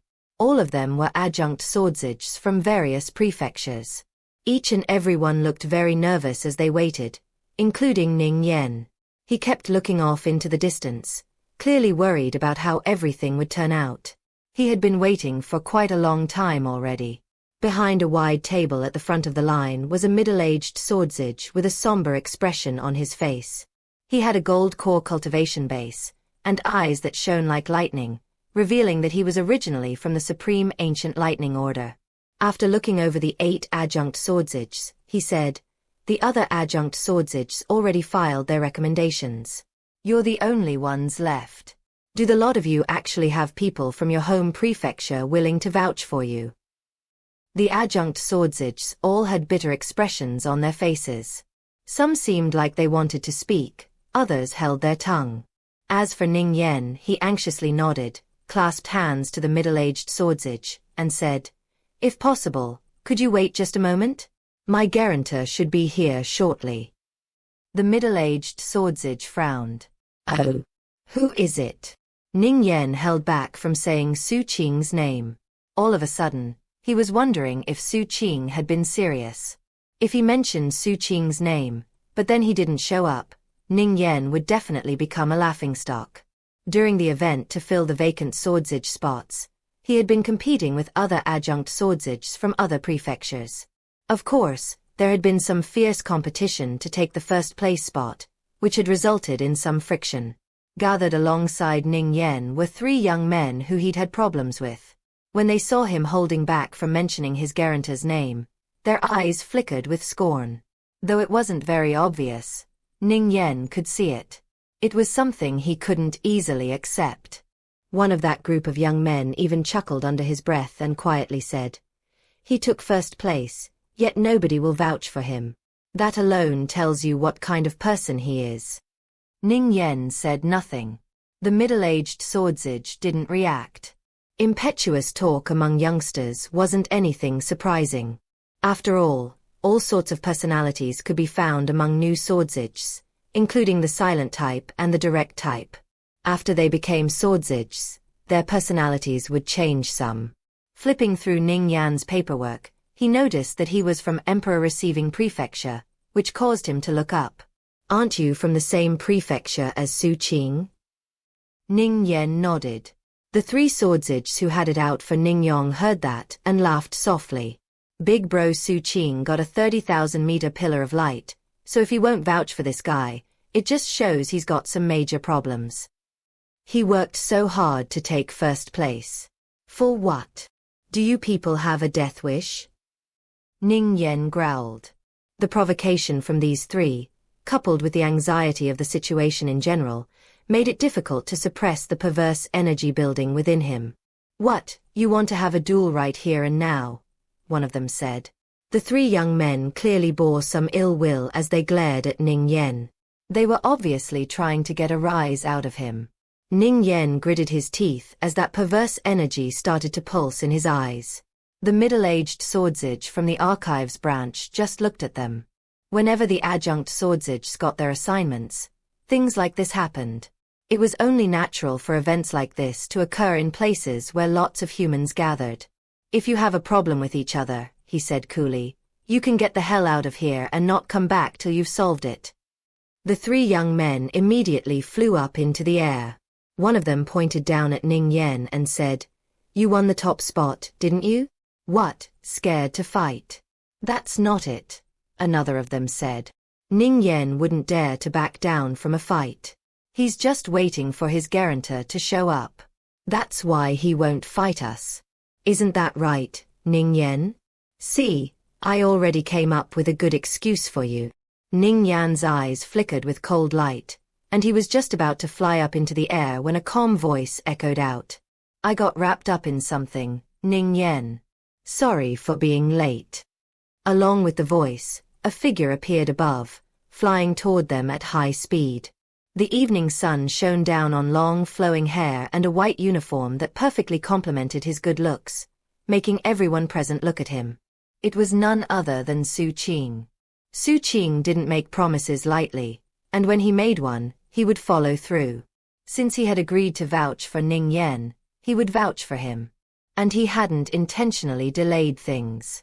The truth was that he had been so focused on gaining enlightenment of that Dao-severing saber that he accidentally came late. There were some things about Ning Yen that he didn't like very much. However, since the captain needed Ning Yen, then Xu Qing was to give him another shot based on how he acted going forward. Xu Qing's arrival caused the other adjunct swordsages to shiver. Eyes glittering with respect and admiration, they clasped hands and bowed in greeting. The 3 young men who had been causing trouble for Ning Yen similarly bowed their heads and didn't dare run their mouths any further. The truth was that Xu Qing was already quite well known in the Swordsage Palace. People said he was one of the freakish hellions of the latest batch of new Swordsages. What was more, he was friends with all the other people who were also considered freakish hellions. Provoking one member of that group would be the same as provoking the entire group. Considering that all of them had been assigned important posts, there wasn't anybody who would dare to offend them. Meanwhile, the Swordsage from the archives branch laughed heartily and rose to his feet to welcome Xu Qing. This man had been present when Xu Qing, Kong Xianglong, and the others went to lock horns with the Yao clan at the Swordsage Palace. Given the connection he had to Xu Qing, and also based on other things he had heard about Xu Qing and his friends, he admired him greatly. Ning Yan was fairly bursting with excitement as he stepped forward. Nothing could have sounded more beautiful to Ning Yan in that moment than Xu Qing's voice. His heart overflowed with gratitude. Xu Qing looked at Ning Yan and nodded. Then he turned to the middle-aged swordsage and clasped hands respectfully. "Sorry for any trouble I caused, Big Bro Zhou. I'm here to vouch for Ning Yan." The swordsage surnamed Zhou noted that Xu Qing had called him by his surname, and it caused his eyes to shine brightly. There's more than one reason Kong Xianglong and his friends accepted Xu Qing. One factor is the 30,000-meter pillar of light. The other factor is the way he conducts himself. After all, there had been quite a few swordsages who showed up at the Hall of Regulations that day. Though this swordsage had run into Xu Qing on a subsequent occasion, and had also been introduced to the entire group, there hadn't been much time. The fact that Xu Qing remembered his surname despite all that was very impressive. Laughing heartily, he said, "Brother Xu Qing's recommendation confirms that Ning Yan has an upright temperament and good moral character." With that, he formally approved Ning Yan's application. Eyes flashing, he looked at Ning Yan. "Ning Yan, I hope that after you become a true swordsage, you show loyalty to the very end. Do not do anything to lose face for Brother Xu Qing." "Yes, sir," Ning Yan said. Xu Qing didn't stay for long. He exchanged a few more words with a swordsage surnamed Zhou, then took his leave. He was going back to the corrections division to continue seeking enlightenment. When he was back, it was as he was passing level 9 that he heard the voice of the palace lord some distance away. "Just because people call you an amazing chosen doesn't mean you have the right to get cocky. As far as I'm concerned, Kong Xianglong, you're nothing but a new swordsage, still wet behind the ears." Chapter 437. Blue-Green Dragon becomes Heavenly Dao. Having reached the conclusion that this was definitely the best idea, it was without any hesitation that Xu Qing once again entered the minor world and found a volcano in East District 13. After sitting down cross-legged, he looked up into the sky, then closed his eyes and sensed his life essence blue-green dragon.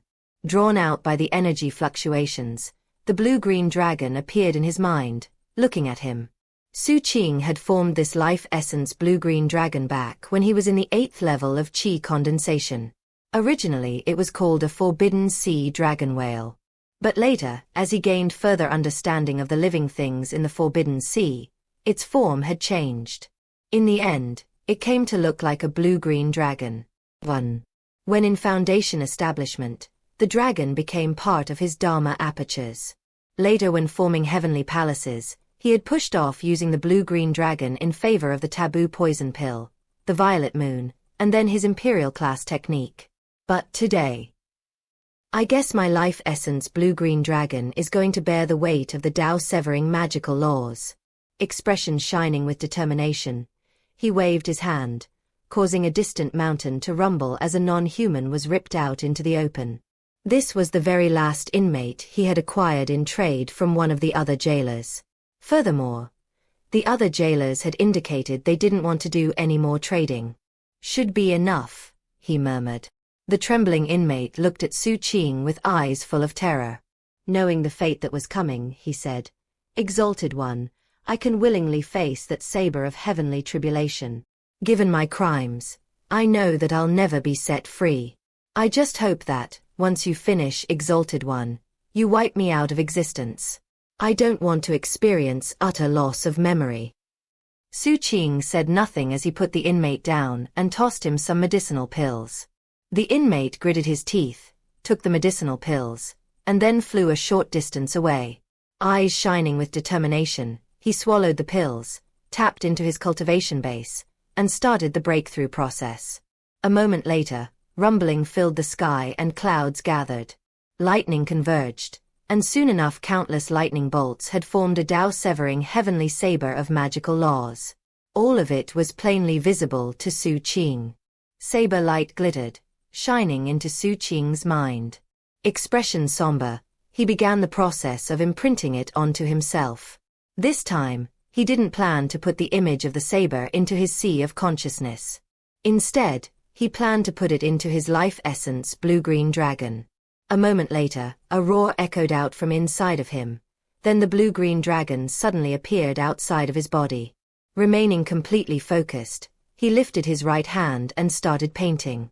Using the blue-green dragon as the canvas, his memories as the paint, and his senses as the paintbrush, he began to draw the Dao-severing saber onto the blue-green dragon, stroke by stroke. As time passed, the saber fell from the sky. The non-human inmate laughed bitterly as his cultivation base exploded, and he was flung to the ground panting for breath. Xu Qing didn't stop drawing. He wasn't finished yet. However, the canvas that was his blue-green dragon was having trouble sustaining all the magical laws, and was starting to tremble on the verge of collapse. Cracks spread out across it, to the point where it looked like it might fall apart at any moment.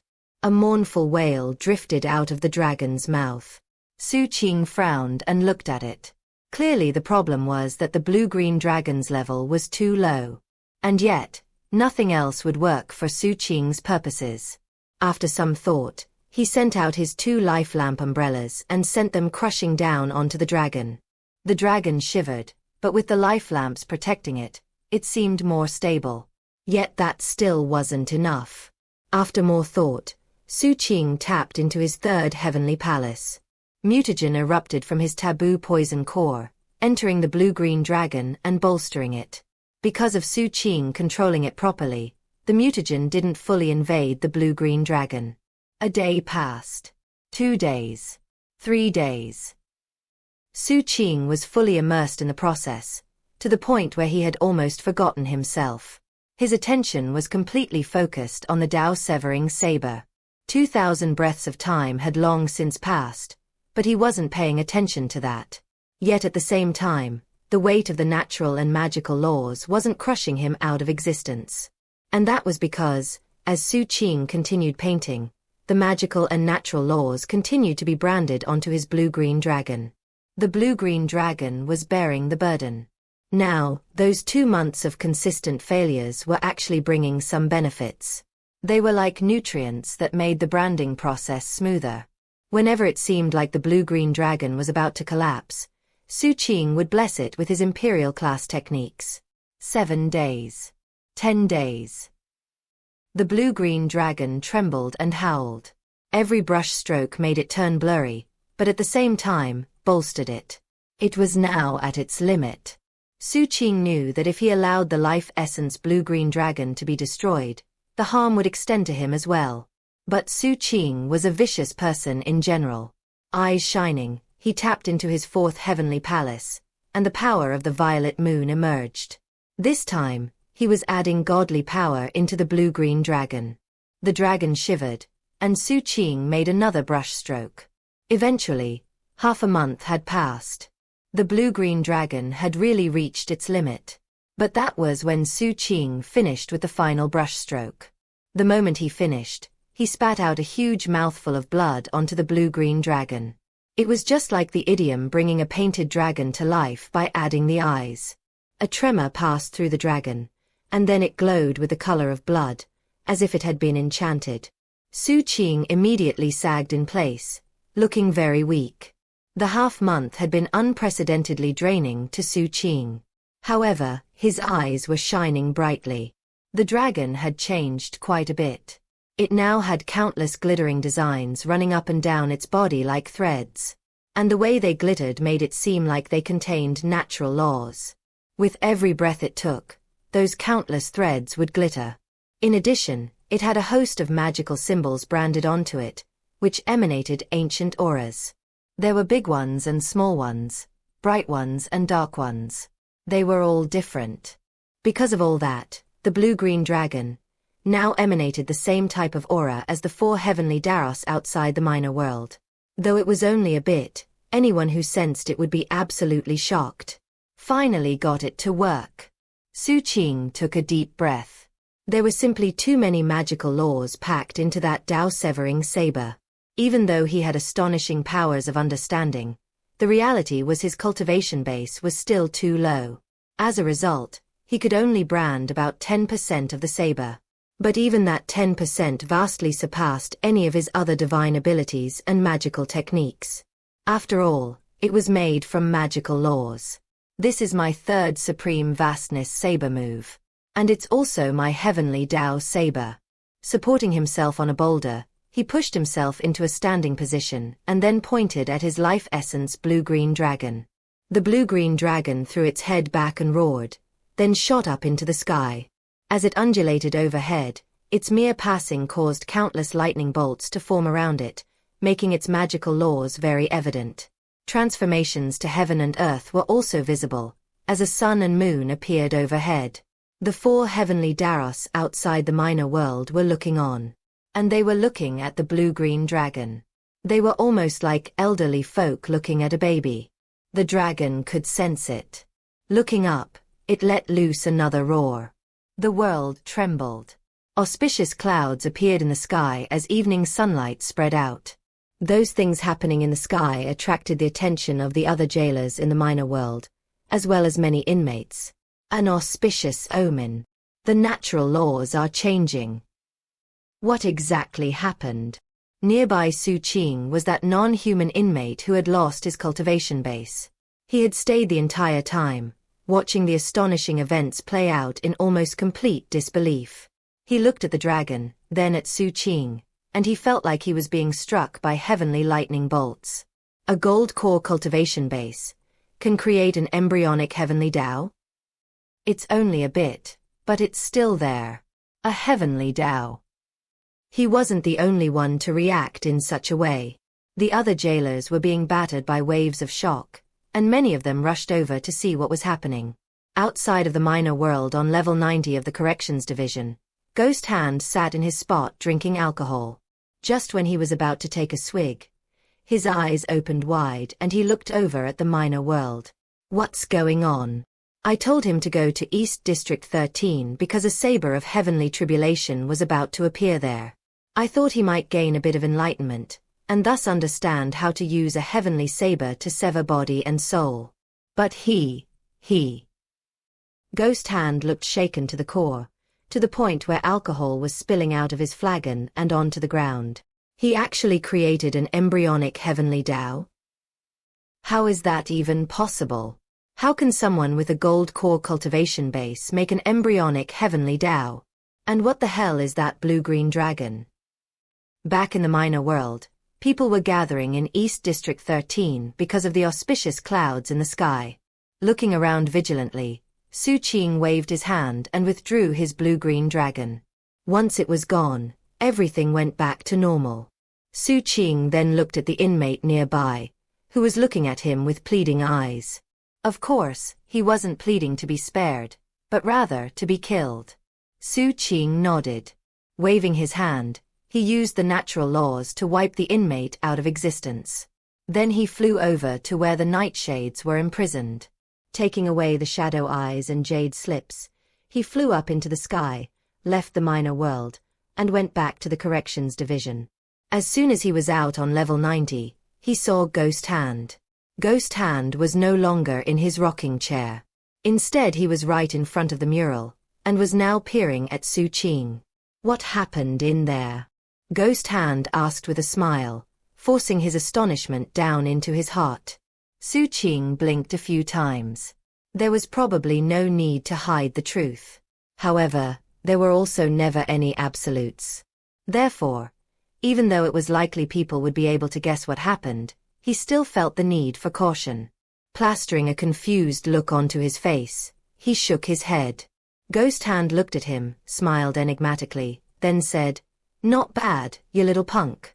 It's good to be so vigilant."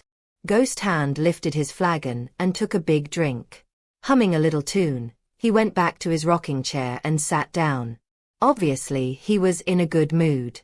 But you're being too obvious. If something like this happens again in the future, you can't just outright deny that something happened. You have to give some sort of explanation. For example, you could claim that you gained enlightenment of a saber move that can sever body from soul. Xu Qing thought about it and realized that what Ghost Hand said made sense. He committed the advice to heart, then clasped hands respectfully and left. As he was leaving the corrections division, he sent a voice message to the captain. Eldest brother, I have some images of the nightshades. By the way, I have some free time now.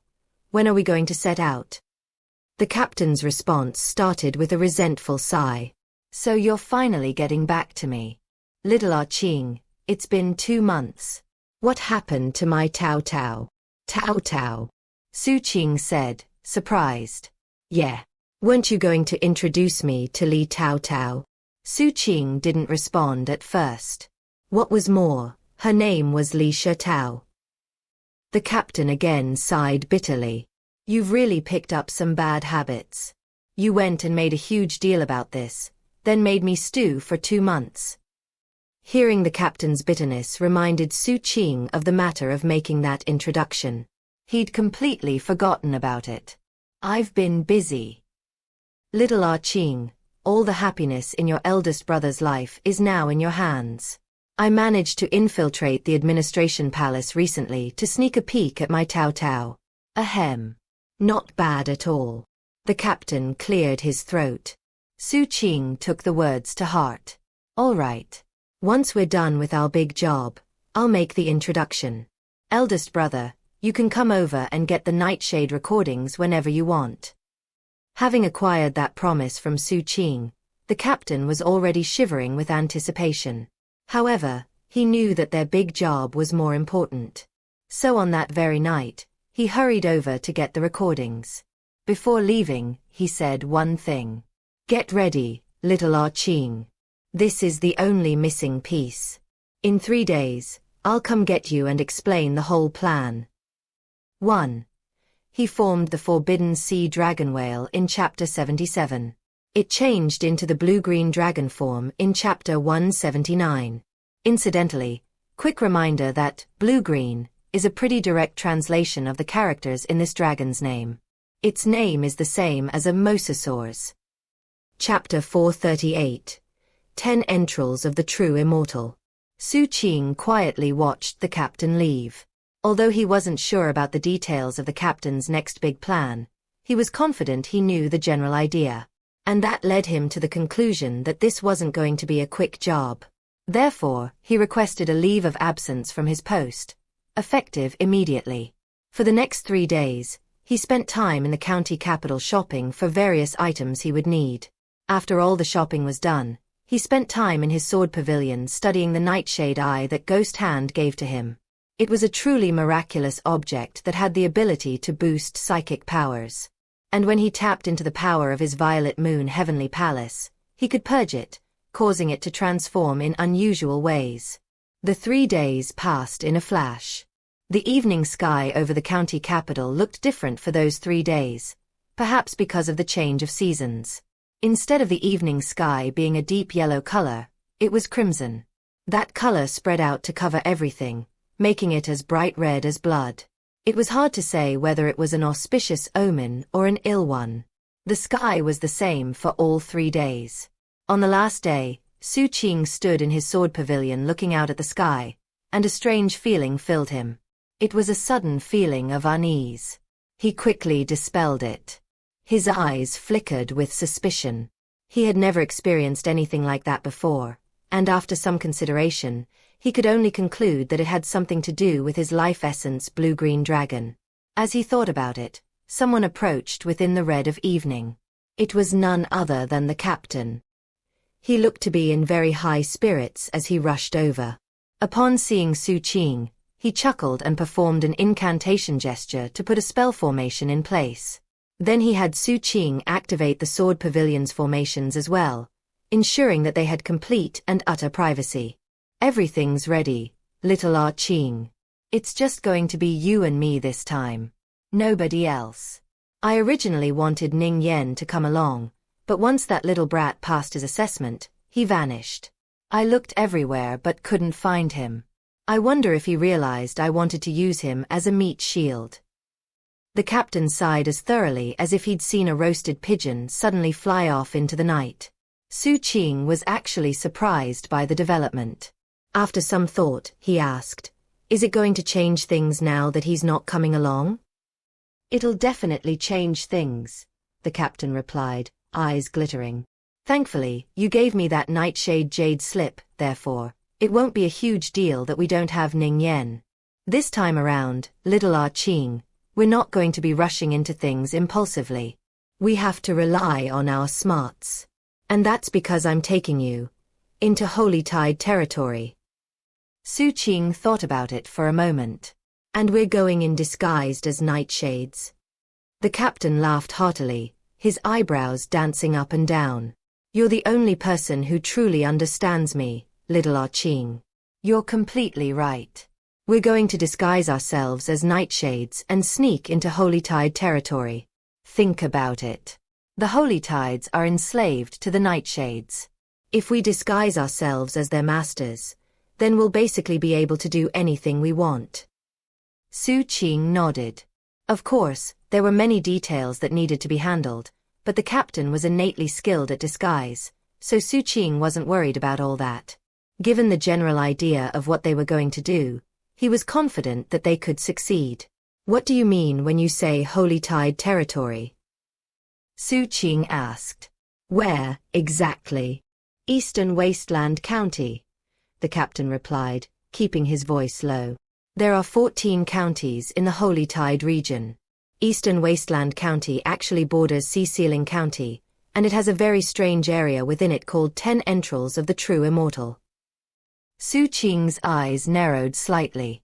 He didn't know a lot about the Holy Tides, but that name seemed extremely unusual, and didn't leave him with a good feeling. Noticing Xu Qing's facial expression, the captain continued. It's a bizarre name, right? 10 Entrails of the True Immortal. The name refers to a tree with 10 trunks that resemble entrails as they twist and turn their way up into the sky. The 10 Entrails tree actually has a very long history. Before the arrival of the broken face of the god, it grew over more than half of the entire region, and was worshipped by countless species. People say that back then, all eyes were drawn to the branches of the tree, which were festooned with countless corpses, all of which were sacrificed to him. Supposedly, such sacrifices would bring blessings, and not even ancient Emperor Dark Serenity did anything to stop the custom. And that's because there's another legend associated with the 10 Entrails of the True Immortal. The captain's eyes shone brightly. Legend has it that the 10 Entrails tree is the embodiment of the last member of the Woe Immortal species who, countless years in the past, actually became an immortal. 1. Xu Qing's eyes narrowed. The captain took out an apple and a peach. After tossing the apple to Xu Qing, he took a bite from the peach and continued. The Woe Immortal species is mysterious and unfathomable. They believed that the entrails were like a wheel that was integral to one's life force. They viewed the entrails as the source of everything. To them, immortal ascension involved cutting open one's body and using it as the vehicle to become an immortal. By extracting their spirit entrails and planting them into the ground, they could absorb the nutrients of the world itself. According to the story, this one particular Woe Immortal succeeded, becoming the only true immortal in the revered ancient mainland. As for 10 Entrails tree, that's the original body of that immortal. However, when the broken face of the god arrived, that immortal was imprisoned and is still asleep. That's what a true immortal is like. Xu Qing asked. The captain's description definitely didn't match up to what he imagined an immortal to be like. Never thought it would be like that, did ya? The captain said, looking very pleased with himself. He took another bite of his peach. But yeah, that's what true immortals are like, little Qing. You see, you just don't know enough about the world we live in. Later on, you really need to learn a thing or two from your eldest brother. Xu Qing thought about it and came to the conclusion that what the captain said was right, so he nodded earnestly. Looking even more pleased than before, the captain quietly went on. What did you think immortals were like? We humans use various expressions to describe them, such as, the demeanor of a transcendent being, surpassing the world and transcending the mortal, as unrestrained as wind and mist. But the truth is that different species have different understandings of immortals. The Woe Immortals thought of the 10 Entrails as being an immortal. And other non-human species have their own myths and legends describing what immortals are like. In the future, We're going to travel to all sorts of interesting places with their own strange stories. What a fun and interesting world. The captain smiled. Xu Qing felt a bit dazed. Surrounding the 10 entrails tree is an endless jungle. And that's where we're going. Every 100 years, that jungle produces a huge crop of true immortal Dao fruits. As you can imagine, the fruits are extremely gruish in appearance. They look like eyes. What's more, you can't eat them. If you do, you go insane and develop multiple personalities. I mean, even people from the Supreme Arbiter Immortal Society, whose techniques require them to have multiple personalities, wouldn't dare to eat them. That said, the true immortal Dao fruits are a rare material that can be used in equipment forging. They can be used to make all sorts of magical devices and treasures. They're very formidable, and as you can imagine, very valuable. Because of the official trade embargo with the Holy Tides, the county capital will often put out missions to get those Dao fruits. And guess what? A single one is worth 10,000 military credits. If we can get a few hundred Dao fruits, then we would have a few million military credits, right? And thus, little Qing, we see how absolutely incredible your eldest brother is. I dug around in the credit auditing branch for a long time before I uncovered this extremely profitable opportunity. Of course, the Dao fruits are only the first goal of the mission. There's more later. Grinning complacently, the captain finished his peach, then took out another one. He took a bite. Xu Qing instinctively plastered a look of admiration onto his face, but his eyes flickered with a thoughtful look. Little junior brother, could you please be a little more sincere? Your facial expression is too forced. Do I need to give you a lesson? Xu Qing nodded, then opened his eyes very wide to make himself look incredulous. Eldest brother, does 10 entrails of the true immortal have anything dangerous other than the tree itself? Furthermore, considering how valuable those Dao fruits are, won't the Holy Tides also be harvesting them? It was a bit hard for the captain to accept Xu Qing's new facial expression, but he did. Continuing to eat his peach, he went on to further explain his plan. 10 entrails of the true immortal is an inherently dangerous place. However, Her is sleeping, after all. The jungle surrounding the 10 entrails tree has grown Dao fruits for countless years, and as a result, a number of city-states have popped up there. Those city-states all pay fealty to one of the 4 great royal dynasties of the Holy Tide region. Whenever the Dao fruits ripen, those city-states are responsible for harvesting them and offering them as tribute to the dynasties. There will be danger there, of course. But since we'll be there as nightshades, then as long as we handle ourselves with care, we won't run into any trouble. The captain licked his lips as his eyes glittered with a crazy look. I think the biggest question is how we'll get there, Xu Qing said. We can't just show up as nightshades. That would be too suspicious. The captain had apparently already planned out that part of the job. When the Dao fruits ripen, they need to be fertilized with a special object called a cloud mother stone. Cloud mother stones are very common in other places. But guess where they grow in great numbers? In Daybreak Prefecture of Sea-Sealing County. Whenever the Dao fruit harvest approaches, Holy Tide caravans will sneak in to smuggle Cloud Mother stones out. And though there's technically a trade embargo with the Holy Tides, as we all know, the Yao clan are actually pro-Holy Tide. This whole event is a huge source of income for the Yao clan. The captain looked over at Xu Qing. Get what I mean, little Qing? Xu Qing's eyes shone with a strange light. We're going to use one of those caravans to get us into Holy Tide territory? The captain burst out laughing. Exactly. I've planned it all out down to the last detail. That's why I asked you for recordings of those nightshades. With those recordings, I'm confident that I can perfectly disguise us. Although it's not public knowledge that the Swordsage Palace captured some nightshades, I secretly leaked the information to the caravan we'll be targeting. They know the general situation, although they don't know how many nightshades were arrested. Therefore, we're going to have to put on a little show. And to do that, we'll need the help of some swordsages. You're close with Kong Xianglong, right? Maybe he can handle it. Xu Qing considered it, then nodded. Well then, everything's set. We'll head out tomorrow. The captain took a deep breath, and his eyes shone with anticipation.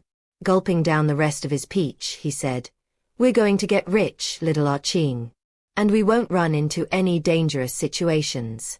We're going into this scenario disguised as the masters."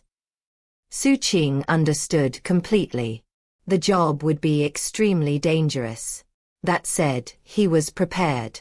Besides, there was an astonishing amount of military credits up for grabs, and it caused his eyes to shine with anticipation. The one thing Xu Qing didn't ask about was how they were supposed to get back to the county capital once the job was done. That said, he and the captain had worked on enough jobs together that he wasn't worried about a detail like that. In all likelihood, it would come down to luck. After seeing the captain off, Xu Qing took out his transmission jade slip and sent Kong Xianglong a voice message. After explaining the situation, he asked for help. Kong Xianglong laughed heartily. "A nightshade disguise? That's smart. How about I join you?" Xu Qing hesitated. "Well, my eldest brother and I." "Oh, got it. Well, maybe I won't join you after all. Xu Qing, I know you don't want to hear this, but I really need to remind you to be careful around that eldest brother of yours. That 1-meter light of his is very worrisome. Don't get scammed by him." Xu Qing smiled bitterly, then went on to exchange a few more messages with Kong Xianglong, ending with an agreement to meet first thing in the morning. Seeing how late it was, Xu Qing organized his bag of holding. Then, after thinking about the fact that he had no idea exactly how long he would be gone, he sent a message to Arch-Immortal Plumdark letting her know that he was going out for a bit. Having done that, he sat down cross-legged to meditate until the morning. However, before light could fill the sky, someone appeared outside of his sword pavilion. It was none other than Arch-Immortal Plumdark. When she stepped inside, the fragrance of her perfume filled the sword pavilion. Looking tenderly at Xu Qing, she said, "I'm not going to stop you from leaving. But you don't have enough protective items, so I'm going to give you one." As she stood in the doorway, the moonlight behind her cascaded down, causing her beautiful gown to glitter like silver. She seemed like she was standing in a river of moonlight, and her graceful expression and warm eyes were like lotuses floating on the river. 1. Just as with the demi-immortals, the woe-immortals are a specific species. Their species name is not inherently related to cultivation levels. Chapter 439. "I'm blind," said Chen Erniu. Xu Qing looked at Arch-Immortal Plumdark and hesitated, all the while thinking back to what the captain had said about mountains and fetters. Back then, what the captain said had made a lot of sense. What was more, he had been so focused on seeking enlightenment that all he'd managed was to send Arch-Immortal Plumdark a few questions via voice message. He hadn't had any chance to chat or visit in person. Seeing her at his door, he clasped hands and bowed. "Well met, senior." Upon hearing the way he addressed her, Arch-Immortal Plumdark's eyebrows shot up. Looking him up and down briefly, she suddenly started wondering what exactly was going on. Something seemed off to her. 2 months ago, she'd sensed that his mood was unstable. That seemed even more obvious to her now. After all, women are generally much more sensitive to such things than men. Don't tell me it's that nitwit Chen Erniu, up to more shenanigans. Arch-Immortal Plumdark quickly came to the conclusion that her speculation was correct. However, she didn't reveal that via her facial expression. Stepping into the sword pavilion, she waved her hand, causing the door to slam shut behind her. A man and a woman together, with the door closed. In those circumstances, Arch-Immortal Plumdark gracefully sat down cross-legged and took out a medicinal bottle. "Xu Qing, this trip you messaged me about, does it involve leaving Sea-Sealing County?" Xu Qing nodded. Looking straight at him, she said, "In that case, you really don't have enough in the way of defenses. Sit down." Her gaze caused him to sigh inwardly. Walking over, he sat down opposite her. He was so close that her perfume swept completely over him, filling his nose and swirling around his heart and mind. "Presumably you have some defensive items given to you by your master. Given that you're leaving Sea-Sealing County, What you really need are some concealment magics. She carefully put the medicinal bottle off to the side. In that bottle is some blood. I collected it years ago when the Emperor of the Spirit Sound Forbidden Ground caused chaos in Emperor Receiving Prefecture. During that event, the prefectural sects joined with the Swordsage Court to crush Emperor Sword. And I managed to get some of his blood. I've gained a lot of enlightenment from that blood over the years. Today, I'll use what little is left, along with my personal Tao, to paint some concealment symbols on your body. Because the paint itself will be the blood of Emperor Sword, it will temporarily increase your personhood and also hide all auras associated with you, ensuring that no one will have any idea who you are or what you really look like. Shaken, Xu Qing looked at the bottle sitting next to Arch-Immortal Plumdark. He knew full well how valuable that blood was, and given what she was about to do, he was deeply moved. You'll be fine unless you tangle with someone in the 4th stage of void returning or higher. Entities like that usually occupy extremely high positions, so it's unlikely you would ever encounter one of them.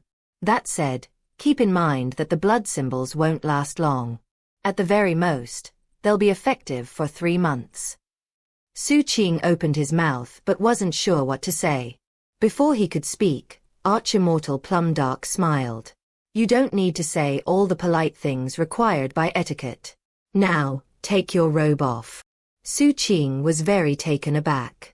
What are you staring at? If I'm going to paint symbols on you, you have to take your uniform off. She blinked playfully a few times. Xu Qing wouldn't have hesitated if it was someone else. But he always felt nervous around Arch-Immortal Plumdark. That said, he knew how important these concealment symbols were going to be, so he took a deep breath and removed his Swordsage uniform robe, leaving him completely bare-chested. 1. A faint flush appeared on Arch-Immortal Plumdark's face as she looked at him. Then she reached out and tapped his shoulder, causing him to spin around in place so his back was to her. Calm yourself, she said, her voice as delicate as a feather drifting through his mind and heart, sending out faint ripples. Xu Qing was deeply nervous. Never in his entire life had he done anything like this, and his heart was absolutely racing. As he sat there, he felt as stiff as a board. Behind him, Arch-Immortal Plumdark picked up the medicinal bottle, opened it, and poured out a single drop of golden blood. Her expression turned very serious. Xu Qing, these symbols are complicated, and they need to be completed without pausing. The skin of her hand was as fair as snow as she put it into the blood of Emperor Sword from the Spirit Sound Forbidden Ground. Then she placed her finger onto the skin of his back and began gently painting the first magical symbol. Sometimes her finger slid slowly across his back. Other times, she moved it quickly. As the golden lines of blood created a pattern on his skin, he shivered. All of the fine hairs on his body seemed to be standing on end. The sensation of her finger on his back caused the hair on his head to feel like it was curling up. The feeling seeped from his skin to the depths of his heart, where it rippled through the rest of him until his scalp tingled. His heart beat faster and faster, and he couldn't stop himself from breathing heavily. Finally, he gritted his teeth, took a few deep breaths, and then started mentally reciting the classic of plants and vegetation.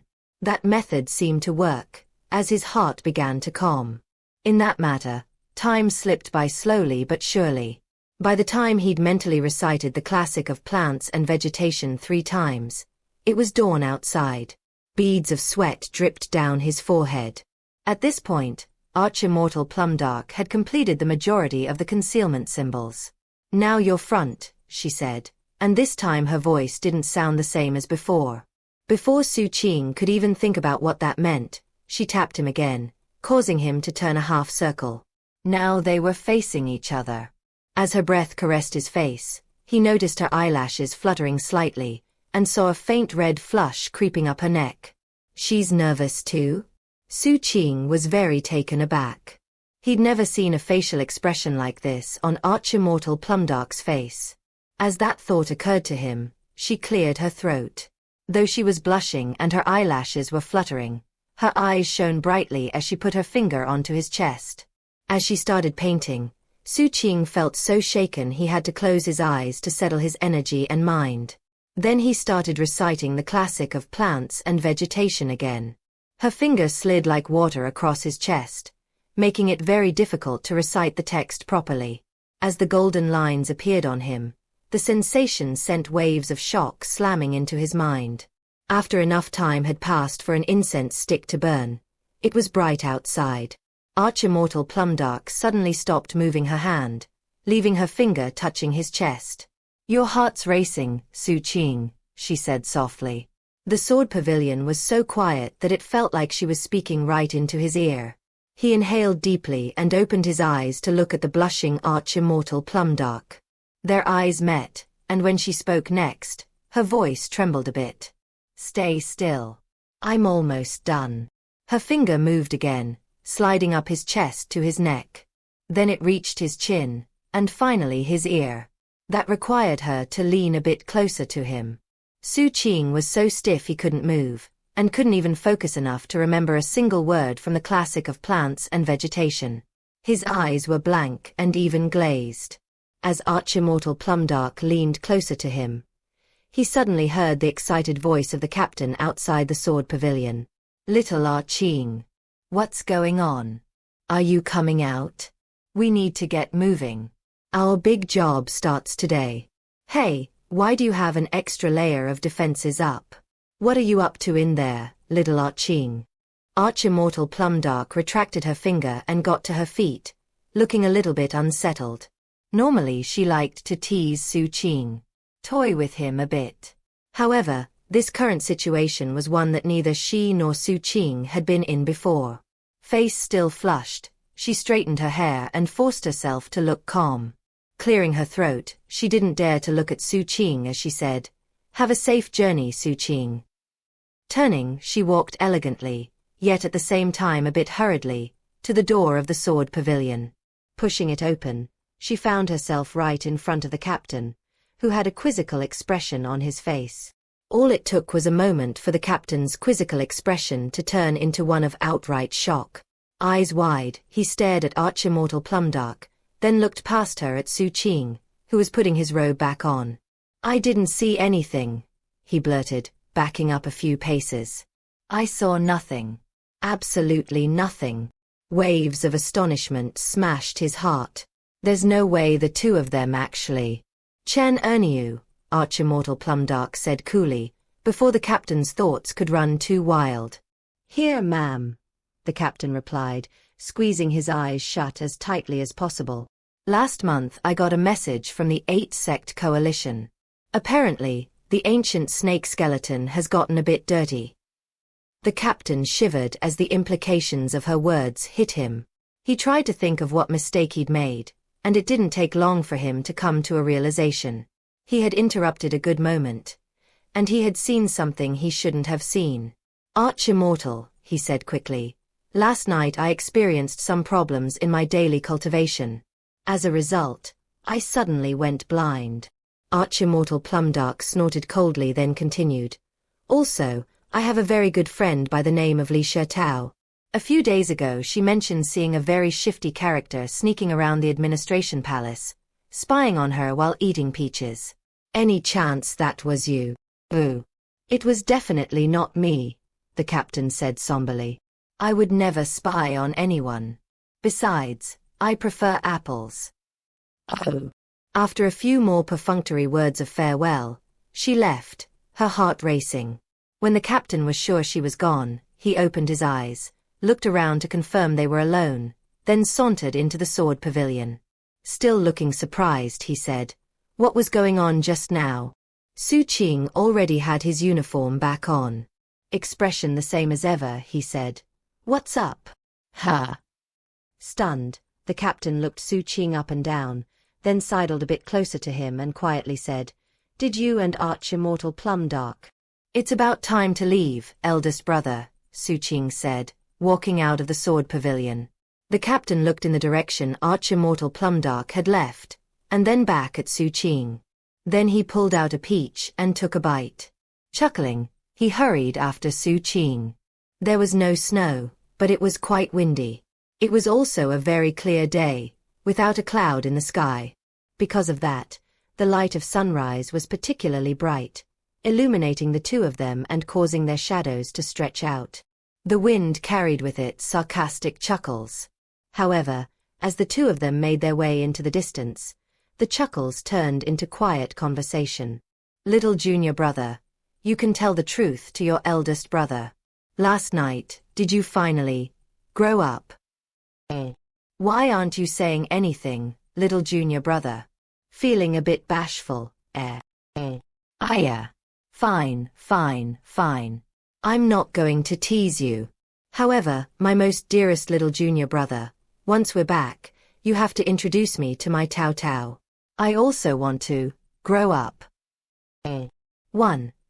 I feel like most of you probably know this, and it's also obvious from context, but just to make things very clear, the robe element of ancient Chinese garments was generally worn over an inner garment, which could simply be a pair of trousers, or might include other more elaborate articles of clothing. 2. Don't forget that the Tao in Li Shi Tao is the character for peach. Please keep this in mind going forward. Chapter 440. This is a big job. Take it seriously. It was afternoon, the time when the winter sun was most dazzling as it fell on the ink paint mountains, which were a short distance from the county capital. The name of the mountains came from the monochrome landscape. Everything was either black or white. There was no vegetation here, and the only animal life came in the form of a snake called an ink paint viper. The monochrome mountains, and the boulders that dotted them, really looked like an ink painting. Atop a mountain in that ink painting sat 6 people. They had split up in a very clear manner.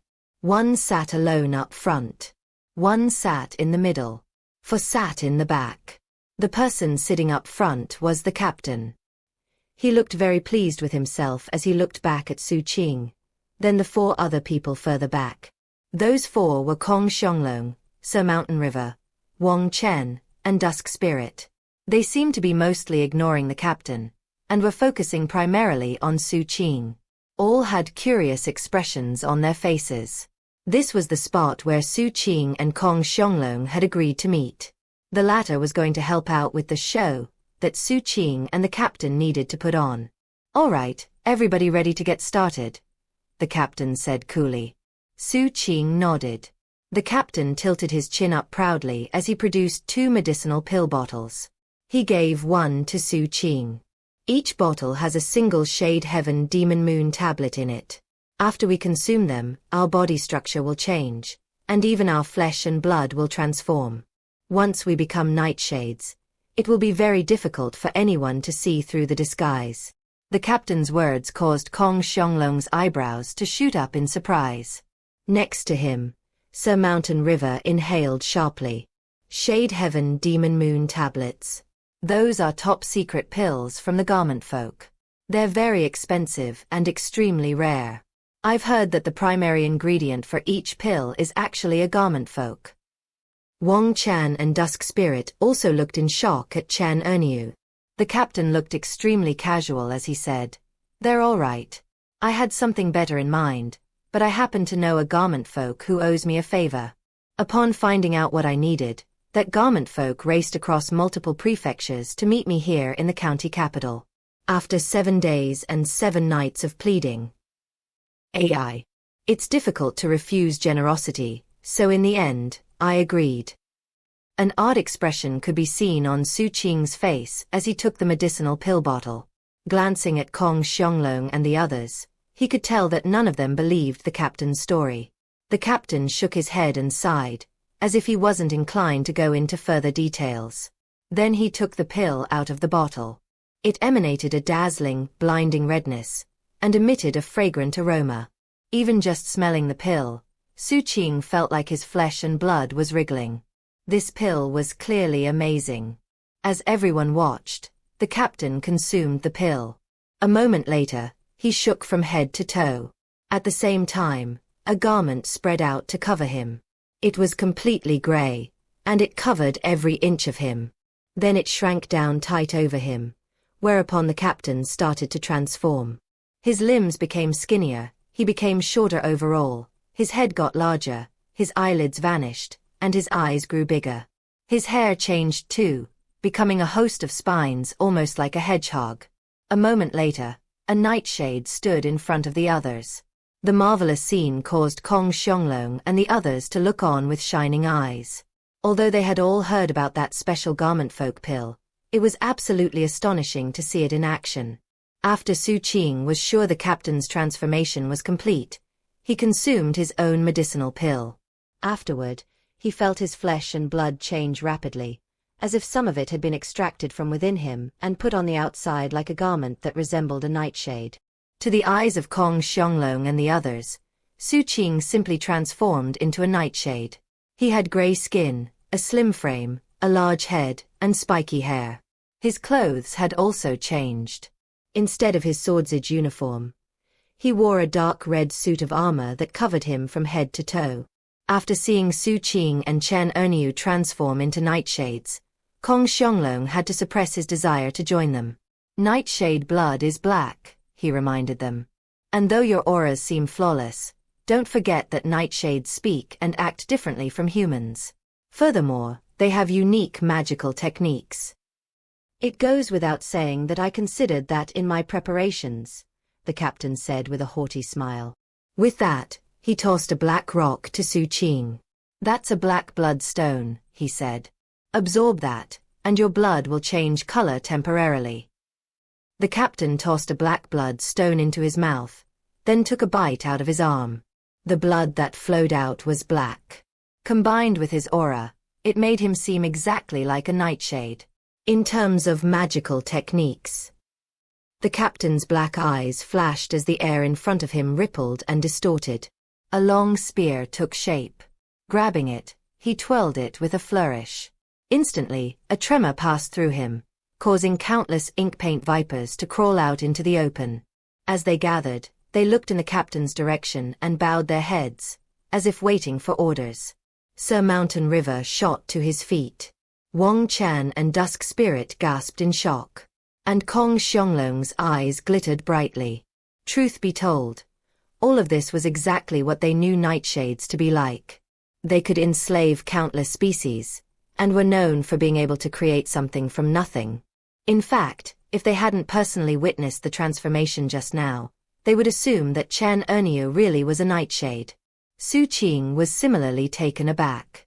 When the captain saw their reaction, he flashed a profoundly enigmatic smile. Then he waved his hand to disperse the snakes and send the spear away. Little junior brother, this time, your eldest brother is taking you on a really, really big job.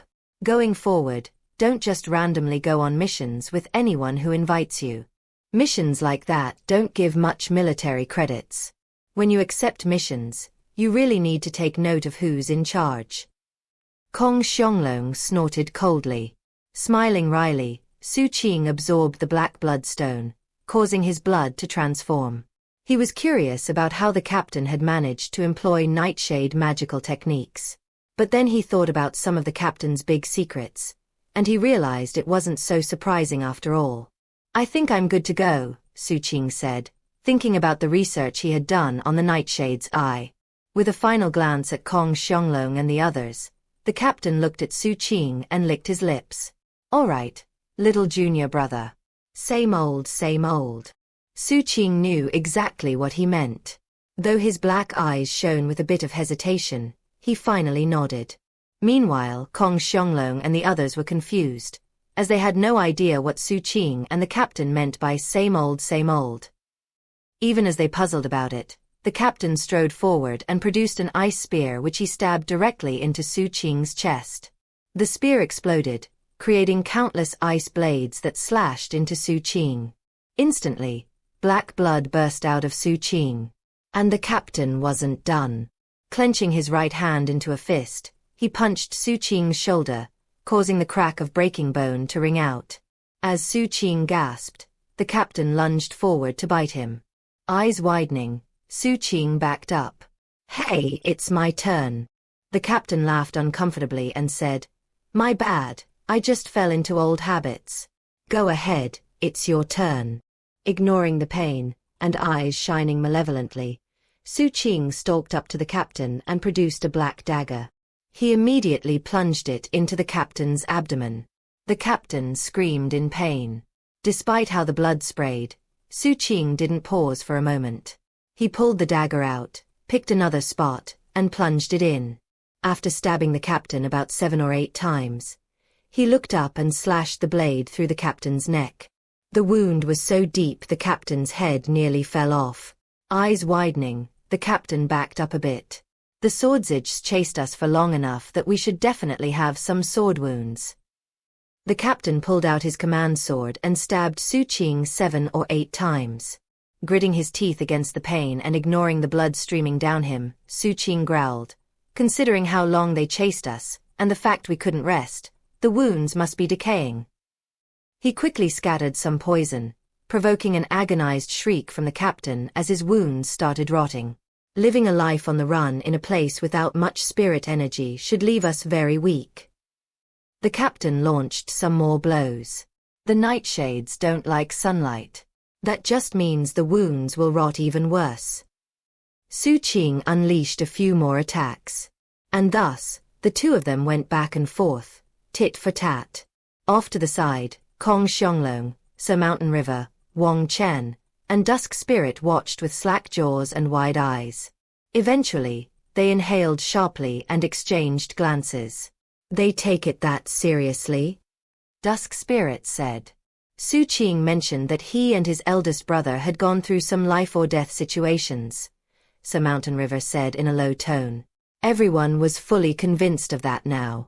Sometime later, the captain grabbed Xu Qing's wrist before he could stab him again with his dagger. Little Ah Qing, he said weakly, we've probably gone far enough. If we go much further we'll be done for.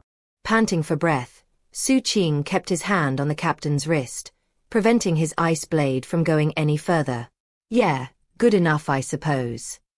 They dropped their hands. The captain looked up at the sky to check the time. It was already evening, and the red color spread out like blood. Meanwhile, it was possible to see a cloud of dust off in the distance. The ground trembled faintly, and they could pick up the sound of beasts. That's our caravan. Little junior brother, it's time for our show. Although we've planned things out, be ready to make adjustments as necessary. With that, the captain rose to his feet, clutched his abdomen, and started running. Expression grave, Xu Qing looked at Kong Xianglong and the others. After clasping hands, he started running as fast as he could. Kong Xianglong, Sir Mountain River, Wang Chen, and Dusk Spirit were all in high spirits now. After personally witnessing the methods of Xu Qing and the captain, they were moved, and felt deep admiration. That was especially true considering how the two of them didn't hold back in wounding each other. It really went to show how seriously Xu Qing and Chen Erniu were taking this, and that made them want to take it more seriously as well. Expressions turning fierce, and baleful auras flaring, they started chasing after Xu Qing and the captain. Humankind rules these lands. Where do you think you can escape to? Your wounds are too serious. You won't last for much longer. Be careful, everyone. The nightshades excel at enslavement arts. There must be a reason they're fleeing in this direction. All 4 of them were working hard to make the situation as realistic as possible. At a certain point, Dusk Spirit pulled out a jade slip and crushed it, causing light to rocket up into the sky and explode to form the shape of a sword. That was obviously a swordsage signal.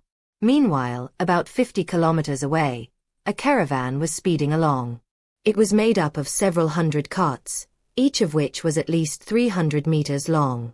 They were covered with pitch-black canvases and were being pulled along by enormous beasts of burden with red skin called four-leggers.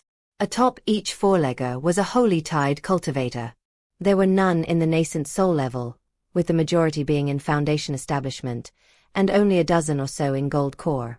The Gold Core cultivators all seemed to have 2 or 3 heavenly palaces. There were only 3 who had 4 palaces, with the strongest being a young man in a fancy brocaded robe. The black mark on his forehead was especially clear, revealing that he had an extraordinary bloodline. He had 6 palace battle prowess. This caravan was from the Duchy of Heaven Zenith, which was one of the 36 city-states that surrounded 10 entrals of the true immortal in eastern Wasteland County of the Holy Tide region. 1. They were in Xi County because they'd been given a travel permit by the Yao clan, and they were handling a shipment of Cloud Mother stones. The special nature of those stones made them impossible to put into bags of holding, thus, they needed to be transported by cart. The travel permit from the Yao clan ensured that they would have safe passage through Xi County. That said, because of the friction between the holy tides and humans, they couldn't send very powerful cultivators lest they attract too much attention. In contrast, a less powerful group would be less of a threat. Besides, their job was to transport goods, not do any fighting and killing. After they got the shipment of Cloud Mother stones, they would make haste to the border without pausing along the way. As the caravan neared the Ink Paint Mountains and the Swordsage signal lit up the sky, it caused a stir. The good-looking young man with the extraordinary cultivation base looked coldly up into the sky. Swordsages. 1. Extremely astute readers might remember that the Holytide species got its start when the Grand Duke of Holytide rebelled. The ruler of a duchy would be a duke, but, in the case of the Grand Duke, it's a different title related to an imperial system, whereas this Duchy of Heaven Zenith exists in a royal system. In other words, the ruler of this duchy, who would be called a duke, has a completely different rank/title compared to the Grand Duke.